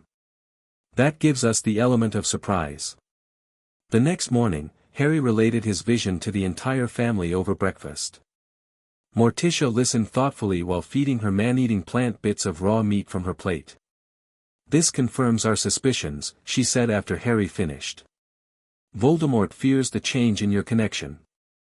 That fear will drive him to act rashly. And Graves from the Ministry will provide the perfect cover, Gomez added, butter knife stabbing his toast with unnecessary violence. A coordinated attack, magical government officials at the front door while Death Eaters attempt to breach the rear defenses. But why would the Ministry work with Death Eaters? Harry asked, confused. They're opposed to Voldemort. Officially, yes, Wednesday replied. Unofficially, Graves has always had sympathies with blood purists, if not their methods. He wouldn't directly collaborate with Death Eaters, but he might conveniently create an opportunity. Like distracting us with bureaucracy while Voldemort's forces attack from another direction, Harry realized. Exactly. Gomez beamed. Political maneuvering and mortal combat in one afternoon, what could be more invigorating? Harry shook his head in amazement at their enthusiasm. So what's the plan? We welcome them, of course. Gomez declared. Hospitality before hostility, an Addams tradition. While making certain preparations, Morticia added with a significant look at her husband. Of course, cara mia, Gomez agreed. Lurch, alert the staff. Full defensive protocol, classic Addams welcome for all entrances. Thing, activate the supplementary systems. Children, begin your assigned preparations. Everyone moved with surprising efficiency. Harry followed Wednesday to the library, where she unlocked a hidden cabinet containing ancient-looking scrolls. These are the mansion's defense plans, she explained, unrolling one on a large table. Updated every generation but maintaining the core principles established by great-great-grandfather Eustace when he built this place. Harry stared at the complex diagram. The mansion's layout was far more elaborate than he'd realized, with hidden passages, secret rooms, and what appeared to be entire sections that shifted location. The central principle is controlled chaos, Wednesday continued, pointing to various marked positions. Intruders are not simply repelled, they're disoriented, separated, and guided into increasingly personalized traps. Personalized how? The mansion senses an intruder's greatest fear or weakness and accommodates it, Wednesday explained with subtle satisfaction. Great Aunt Desdemona called it hospitality for the hostile. For the next 2 days, Harry helped the family prepare. They didn't board up windows or barricade doors as he might have expected. Instead, they made the mansion even more inviting, fresh flowers, all poisonous, in every room, refreshments, mildly hallucinogenic, prepared for visitors, comfortable furniture, some with restraint features, arranged in welcoming configurations. The real preparations happened beneath the surface. Harry learned to activate and control various defense mechanisms, trapdoors that led to different destinations depending on who stepped on them, hallways that extended infinitely for unwelcome guests, portraits whose painted occupants could physically reach out and grab passers-by. Most importantly, Harry continued developing his new abilities. His shadow manipulation grew more precise, allowing him to create constructs that maintained form even at considerable distance from himself. His inverted connection to Voldemort stabilized, giving him a constant awareness of the Dark Lord's general emotional state without being overwhelmed by it. On the morning the Ministry delegation was due to arrive, Harry woke with absolute certainty that Voldemort would make his move that day. The compass-like awareness in his mind had intensified, indicating the Dark Lord's proximity. "He's in England," Harry announced at breakfast. "Getting closer." "Perfect timing," Gomez declared, straightening his bow tie. The weather forecast called for dramatic thunderstorms this evening, the ideal backdrop for a proper confrontation. As if on cue, thunder rumbled in the distance. Harry glanced out the window to see dark clouds gathering on the horizon, moving unnaturally fast toward the mansion. "That's not natural weather," he noted. "Death Eaters like to make an entrance," Wednesday commented, buttering her toast with casual precision. "So predictable." By mid-morning, the storm had arrived, lightning flashing dramatically as rain lashed the windows. Harry dressed with care in clothing Morticia had selected, black trousers and a deep green shirt that matched his eyes, under a tailored jacket that allowed free movement for combat. Unlike his previous battles, he felt strangely calm, centered in a way he'd never experienced before. "They're here," Morticia announced, joining Harry and Wednesday in the library. Ministry officials at the front gate, Graves and 7 others. And she tilted her head slightly, as if listening to the mansion itself, approximately 20 magical signatures attempting to breach the swamp boundaries. "Death Eaters," Harry confirmed, feeling their presence through his Voldemort compass. "He's with them." "Then let's not keep our guests waiting," Gomez declared, appearing in the doorway with Fester and Pugsley. "Places, everyone. Remember the choreography." Harry took his position in the grand entrance hall, standing slightly behind Gomez and Morticia as the formal family representation. Wednesday and Pugsley flanked them, with Fester, Grandmama, and Lurch forming a second row. Thing perched on the banister, ready to provide reconnaissance. The massive front doors swung open of their own accord, revealing a group of official-looking wizards huddled under water-repelling charms against the downpour. At their center stood a tall, austere man with silver-streaked black hair and cold eyes that immediately fixed on Harry. "Desmond," Gomez greeted with forced joviality. "What a delight. It's been, 30 years since you tried to have the family declared magically unfit and our mansion seized. How time flies." Desmond Graves stepped forward, his expression rigid with distaste. "Gomez. This is an official ministry inspection, not a social call." "Nonsense. Any excuse for a reunion." Come in, come in. We have refreshments prepared." The ministry delegation entered cautiously, water dripping from their robes despite their charms. Harry studied them carefully. 3 wore aura uniforms, while the others had the bureaucratic look of department officials. All had wands visible in hand or holster. "Mr. Potter," Graves addressed Harry directly, ignoring the rest of the family. "I'm here to evaluate your condition following reports of unauthorized blood magic performed on a British magical minor." Harry stood straighter, feeling the Addams confidence flowing through his veins. "That's Potter Addams now. And the blood adoption was fully authorized by all parties with legal standing." Graves' eyes narrowed as he took in Harry's altered appearance. "Your magical signature has been fundamentally changed. Such modifications to a wizard's core magic require ministry oversight and approval." "Since when?" Gomez challenged. "Blood adoption is ancient family magic, outside ministry jurisdiction in both America and Britain. Laws have been updated in light of recent developments," Graves replied smoothly. "The rise of certain dark elements has necessitated closer regulation of blood magic practices." "How fascinating," Morticia interjected, her voice cool and composed. These new regulations were implemented without notification to ancient families. One might almost suspect opportunistic timing. Graves ignored her, focusing entirely on Harry. "Mr. Potter, you will need to accompany us to the ministry for proper evaluation and potential reversal procedures." "Reversal?" Harry repeated incredulously.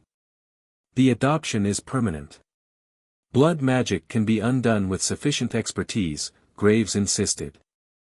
"Your magical guardian, Albus Dumbledore, has expressed serious concerns about—" "Dumbledore is not Harry's magical guardian," Wednesday interrupted, her voice carrying despite its soft tone.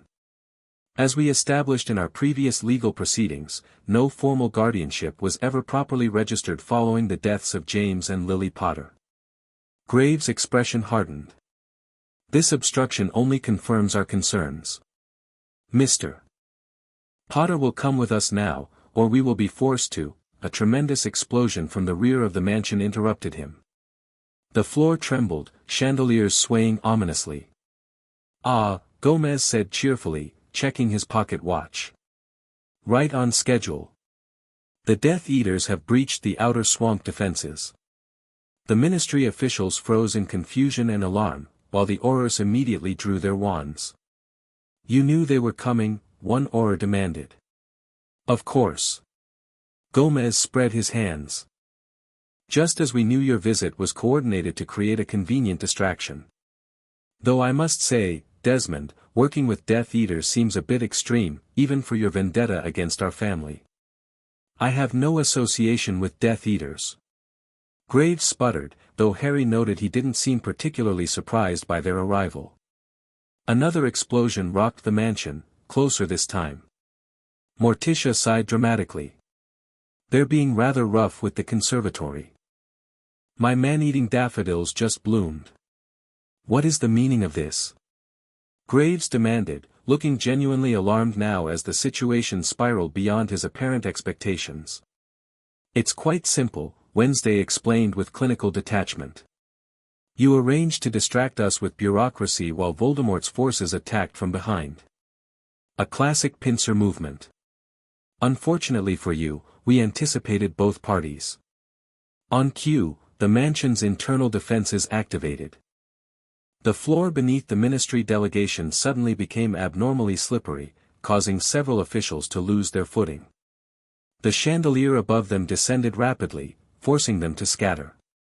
Portraits along the walls began hurling painted objects that became solid upon leaving their frames. "What magic is this?" an Auror shouted, firing a stunning spell that was absorbed harmlessly by the wallpaper. "Family magic," Harry replied, stepping forward. Shadows gathered around him, responding to his will, forming writhing tendrils that extended from his fingertips. "The mansion protects its own." Graves stared at him in horror and fascination. "What have they done to you, Potter? Given me a home. A family. Power you couldn't begin to understand." Harry let the shadows dance across his face, emphasizing his transformed eyes. "Now, we have unwelcome guests to deal with. You can help us repel Death Eaters, or you can be treated as one of them. Your choice." A third explosion, from directly behind the entrance hall, made the decision for them. The rear wall cracked, then crumbled, revealing a group of masked Death Eaters led by a familiar platinum-haired figure. "Lucius," Harry greeted coldly. "Back for another defeat?" Malfoy's eyes widened behind his mask at the sight of Harry's transformation. "What abomination is this?" "Family reunion," Gomez declared, drawing two rapiers from seemingly nowhere. Addams, Potter, Black, and Malfoy bloodlines all represented. "If only we had refreshments." "We do, darling," Morticia reminded him, gesturing to a tray of suspicious-looking hors d'oeuvres on a side table. Though perhaps not appropriate for the current tension. The absurd domestic exchange in the midst of invasion seemed to momentarily paralyze both ministry officials and Death Eaters. Harry used their confusion to make the first move, sending shadow tendrils surging toward the Death Eaters, wrapping around their wands and limbs. Chaos erupted. The Aurors, faced with clear enemies, began firing spells at the Death Eaters. Graves barked orders, trying to regain control of his delegation. Lucius Malfoy shouted countercommands to his fellow Death Eaters, who struggled against Harry's shadow bindings. The Addams family moved with practiced coordination. Gomez engaged 3 Death Eaters simultaneously, his swordplay so fast his blades were barely visible. Morticia glided between combatants, touching Ministry officials and Death Eaters alike with pale fingers that left them temporarily paralyzed. Wednesday fired hexes from a small crossbow that definitely wasn't standard wizarding equipment. Pugsley rolled small explosive devices beneath feet, creating strategic diversions. Fester absorbed stunning spells and redirected their energy in blinding flashes. Harry fought with a combination of conventional spellcasting and his new shadow abilities. The dual approach proved devastatingly effective. His stunning and binding spells traveled through shadow pathways to hit targets at impossible angles, while physical shadow constructs blocked incoming curses and restrained opponents. Fall back to the main ballroom. Gomez called out as more Death Eaters poured through the breach. Execute pattern Thornapple. The family retreated in perfect synchronization, Harry following their lead. The entrance hall, now crowded with Death Eaters and confused Ministry officials, suddenly transformed. The floor split open, creating a massive pit beneath half the combatants. The walls sprouted mechanical arms that grabbed at robes and masks. The ceiling rained a sticky substance that bound wands to hands, preventing them from being dropped or passed. What devilry is this? Lucius demanded, narrowly avoiding the pit but caught by one mechanical arm. Home security. Gomez replied cheerfully, slashing through a Death Eater's robes as he backed toward the ballroom. Dreadfully underrated in modern wizarding architecture. The family regrouped in the massive ballroom, where the real defenses waited. Harry took his assigned position near the grand piano, which Lurch began playing with ominous intensity. "Where's Voldemort?" Harry asked, sensing the Dark Lord's presence but not seeing him among the attackers. Waiting to make his entrance, Wednesday predicted, reloading her crossbow with specialized bolts. Dark Lords are theatrical by nature. As if summoned by her words, the temperature in the mansion plummeted. Frost formed on windows, candles dimmed, and shadows deepened, all shadows except those controlled by Harry, which brightened in response to his alertness. The double doors to the ballroom blasted open, and there he stood, Lord Voldemort in his terrifying glory, wandless magic swirling around him like a storm. His red eyes fixed immediately on Harry, widening slightly at the visible changes in his appearance. "What have you become?" Voldemort demanded, his high voice cutting through the sounds of ongoing battle. Harry stepped forward, shadows gathering around him like a cloak. "Something new. Something you can't predict." The fighting around them slowed as both sides registered Voldemort's arrival. The Dark Lord moved into the ballroom with unnatural grace, his bare feet making no sound on the marble floor. "The prophecy speaks of neither can live while the other survives," Voldemort said softly. "Not of abominations created through foreign blood rituals. You've changed the terms, Harry Potter." "Improved them, I'd say," Harry replied, surprised by his own calm. The fear that had always gripped him in Voldemort's presence was absent, replaced by cold calculation and surprising confidence. "I'm still me. Just more. You've polluted the connection between us," Voldemort hissed, genuine confusion in his voice. "The fragment, it no longer answers to me." "Because it's mine now," Harry explained, tapping his scar, which had faded to a silvery line. "Addams' blood doesn't reject darkness, Voldemort. It masters it." Fury contorted Voldemort's snake-like features. With blinding speed, he sent a curse, not the killing curse, but something purple and malevolent, directly at Harry's chest. Harry didn't dodge. Instead, he let his shadow shield form, but with a twist he'd been practicing, instead of merely blocking the spell, the shadow absorbed it, swirling the malevolent energy into its substance. "Impossible," Voldemort breathed. "Actually, it's just advanced shadow manipulation with integrated spell absorption," Wednesday corrected from nearby, sounding like she was discussing an academic paper rather than witnessing an unprecedented magical defense. A common Addams technique, refined over centuries. Voldemort's attention snapped to her, then to the other Addams family members who had formed a loose semicircle behind Harry. He addressed Gomez, what dark power have you unleashed in this boy? Dark power? Gomez repeated, twirling his mustache thoughtfully. No, we don't categorize magic that way. So limiting. So judgmental. We simply embrace all magic as family magic, the delightful, the dangerous, the disturbing, all part of the same magnificent spectrum. Voldemort's confusion was almost comical. This wasn't proceeding according to any script he recognized. Harry used the moment to launch his own attack, not with his wand, but with his mind, following the inverted connection straight into Voldemort's consciousness. The Dark Lord staggered as Harry's mental assault hit him with the force of a physical blow.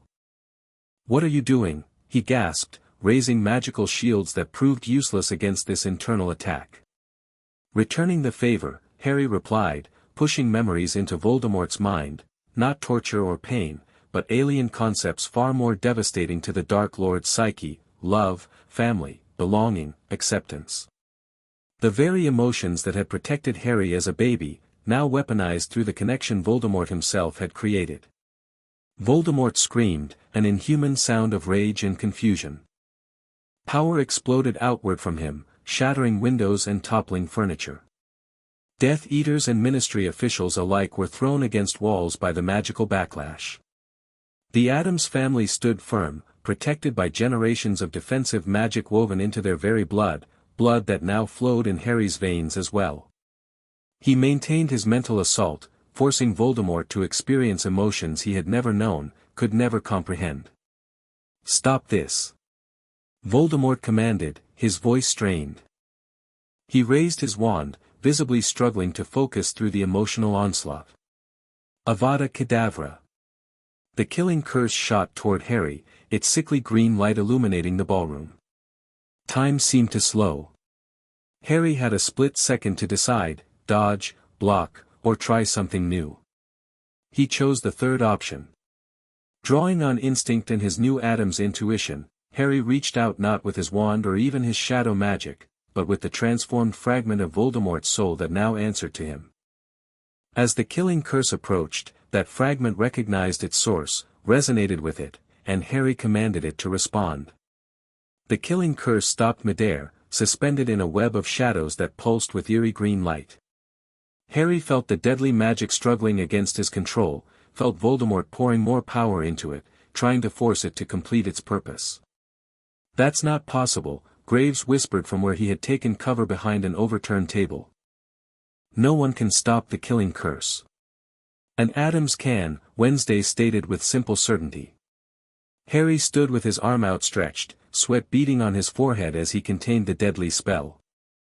This wasn't just shadow magic or even the soul fragment's resonance, this was something deeper, more fundamental. The Addams bloodline carried an ancient relationship with death itself, neither fearing nor worshipping it, but understanding it as few wizards ever had. With a gesture that felt as natural as breathing, Harry redirected the suspended killing curse, not back at Voldemort, but into the floor between them.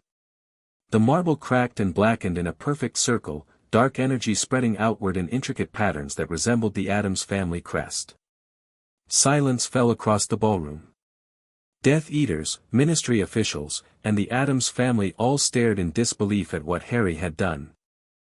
Voldemort himself looked shaken for the first time in Harry's memory. "What are you?" he demanded again. Harry smiled, feeling the combined power of Potter courage, black defiance, and Addams' darkness flowing through him. "I told you. I'm Harry Potter Addams. And you're in my family's home." As if responding to his declaration, the mansion itself seemed to awaken fully. The floor rippled like water. The ceiling stretched upward into impossible heights. The walls began to close in, specifically around the Death Eaters, who backed away in growing panic. "My lord," Lucius called urgently, "we must retreat. This place, it's not natural." Voldemort didn't acknowledge his follower. His red eyes remained fixed on Harry, calculating, reassessing. For the first time, Harry saw something like doubt in that inhuman gaze. "This changes nothing," Voldemort finally declared, though his voice lacked its usual conviction. "Prophecy cannot be undone by blood rituals or family magic. Our destinies remain intertwined." "Yes," Harry agreed, "but the terms have changed. I'm no longer just the boy you marked as an equal. I'm part of something older and more powerful than either of us." He took a step forward, shadows swirling around him not with menace but with absolute certainty. "Leave now, Tom. Take your followers and go. Next time we meet, it won't be on your terms or Dumbledore's. It will be on mine." The use of his birth name, combined with Harry's newfound confidence and the mansion's increasingly aggressive architecture, seemed to finally convince Voldemort that this battle would not end in his favor. With a gesture of frustrated rage, he summoned a whirlwind of dark magic that enveloped him and his nearest followers. "This isn't finished, Potter," his voice echoed as they vanished. "Whatever you've become, you're still bound by prophecy." "Well," Gomez declared into the stunned silence that followed, "that was invigorating. Anyone for refreshments?" The remaining Death Eaters, seeing their masters retreat, attempted to follow suit. Most found themselves caught in the mansion's increasingly elaborate traps, quicksand floors, walls that sprouted restraints, furniture that came alive to tackle fleeing invaders. Within minutes, a dozen Death Eaters were securely contained, their wands confiscated by Thing, who collected them in a small chest with evident satisfaction. The Ministry officials, including Graves, had witnessed everything from various points of cover around the ballroom. They emerged cautiously, wands lowered but not sheathed. "What just happened?" one of the Aurors asked, staring at Harry with undisguised awe. "Family home defense," Wednesday explained matter-of-factly. "Standard Addams protocol for unwelcome guests." "Standard," another Auror repeated weakly, looking at a Death Eater who had been gift-wrapped in animated wallpaper. Graves approached Harry slowly, his previous commanding demeanor replaced by cautious respect. "Mr. Potter, Potter Addams," Harry corrected firmly. "Potter Addams," Graves acknowledged with a slight incline of his head. "What you just did with the killing curse, it's unprecedented." "Many things about our Harry are unprecedented," Morticia said proudly, gliding to Harry's side and placing a protective hand on his shoulder. "As we tried to explain before this unpleasantness began." Graves looked around at the captured Death Eaters, the transformed ballroom, and the family that stood unruffled despite the chaos. Whatever agenda he had arrived with, witnessing Harry's power and the Addams family's formidable defenses had clearly forced a recalculation. "The Ministry will need to reevaluate its position regarding Mr. Potter Addams's situation," he said carefully. "In light of today's events, and the clear evidence that his adoption has not compromised his opposition to he who must not be named." "How diplomatically phrased," Gomez noted cheerfully. "And will this reevaluation include acknowledging our legal guardianship and ceasing all attempts to interfere with our family?" Graves hesitated, then gave a curt nod. "I believe that would be in everyone's best interest." "Splendid." Gomez clapped him on the shoulder hard enough to make him wince. "Then we can proceed to the dining room for that long-delayed tea. Lurch has prepared his special trauma recovery scones." The surreal transition from deadly battle to social niceties was pure Addams, Harry realized with a surge of affection for his new family. They faced death, danger, and dark wizards with the same enthusiasm they brought to everyday life, finding joy and excitement in the macabre and unusual. As the impromptu tea party with subdued Ministry officials got underway, the captured Death Eaters secured in what Gomez cheerfully described as guest accommodations in the dungeons, Harry found himself beside Wednesday in a quiet corner of the partially demolished entrance hall. "You did well," she told him, which from Wednesday was equivalent to effusive praise. The shadow manipulation with integrated spell absorption was particularly impressive. "Thanks," Harry said, still processing everything that had happened. "I still can't believe I stopped the killing curse." "It's not that surprising," Wednesday replied with her usual directness. Addams' blood has certain properties regarding death magic. Our family has never viewed death as an enemy to be feared or conquered, but as a natural force to be respected and occasionally negotiated with. Negotiated with? Great-grandmother Esmeralda once convinced death to grant great-grandfather an extra decade by beating him at chess, Wednesday explained as if this were perfectly normal family history. The Deathly Hallows your wizarding world whispers about are merely one manifestation of that ancient relationship. Harry's eyes widened. You know about the Deathly Hallows?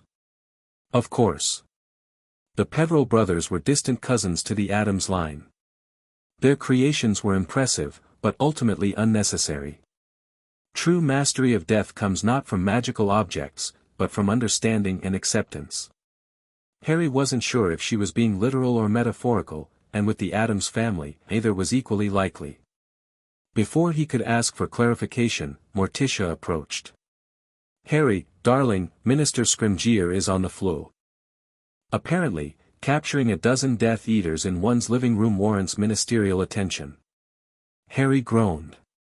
What does he want? The usual political nonsense, public statements, ministry cooperation, photo opportunities, Morticia replied with elegant disdain. Gomez is currently explaining why none of that will be happening. Is he using small words? Wednesday asked.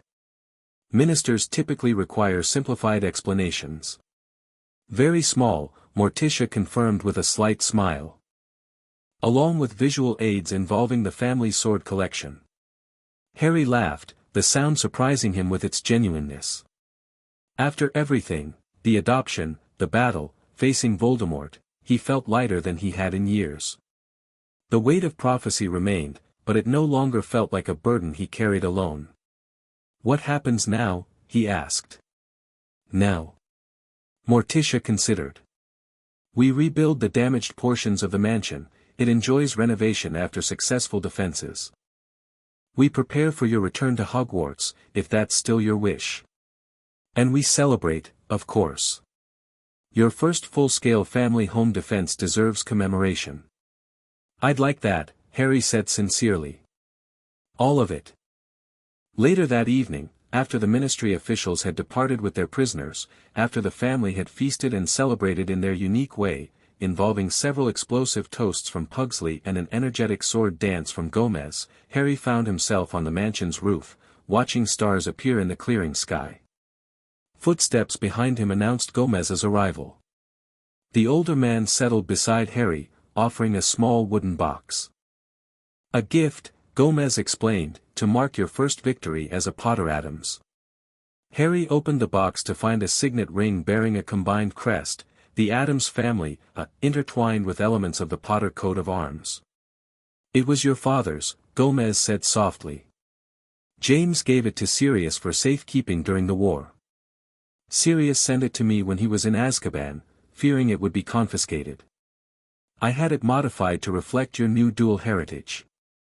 Harry slipped the ring onto his finger, feeling it adjust perfectly to his size. Thank you, he said, emotion thick in his voice. For everything. For taking me in, for making me family, for giving me a home. Gomez's usually manic energy softened into something more paternal. Family is the greatest magic of all, my boy. It transcends death, defies logic, and perseveres through the darkest of times. The Potters understood that.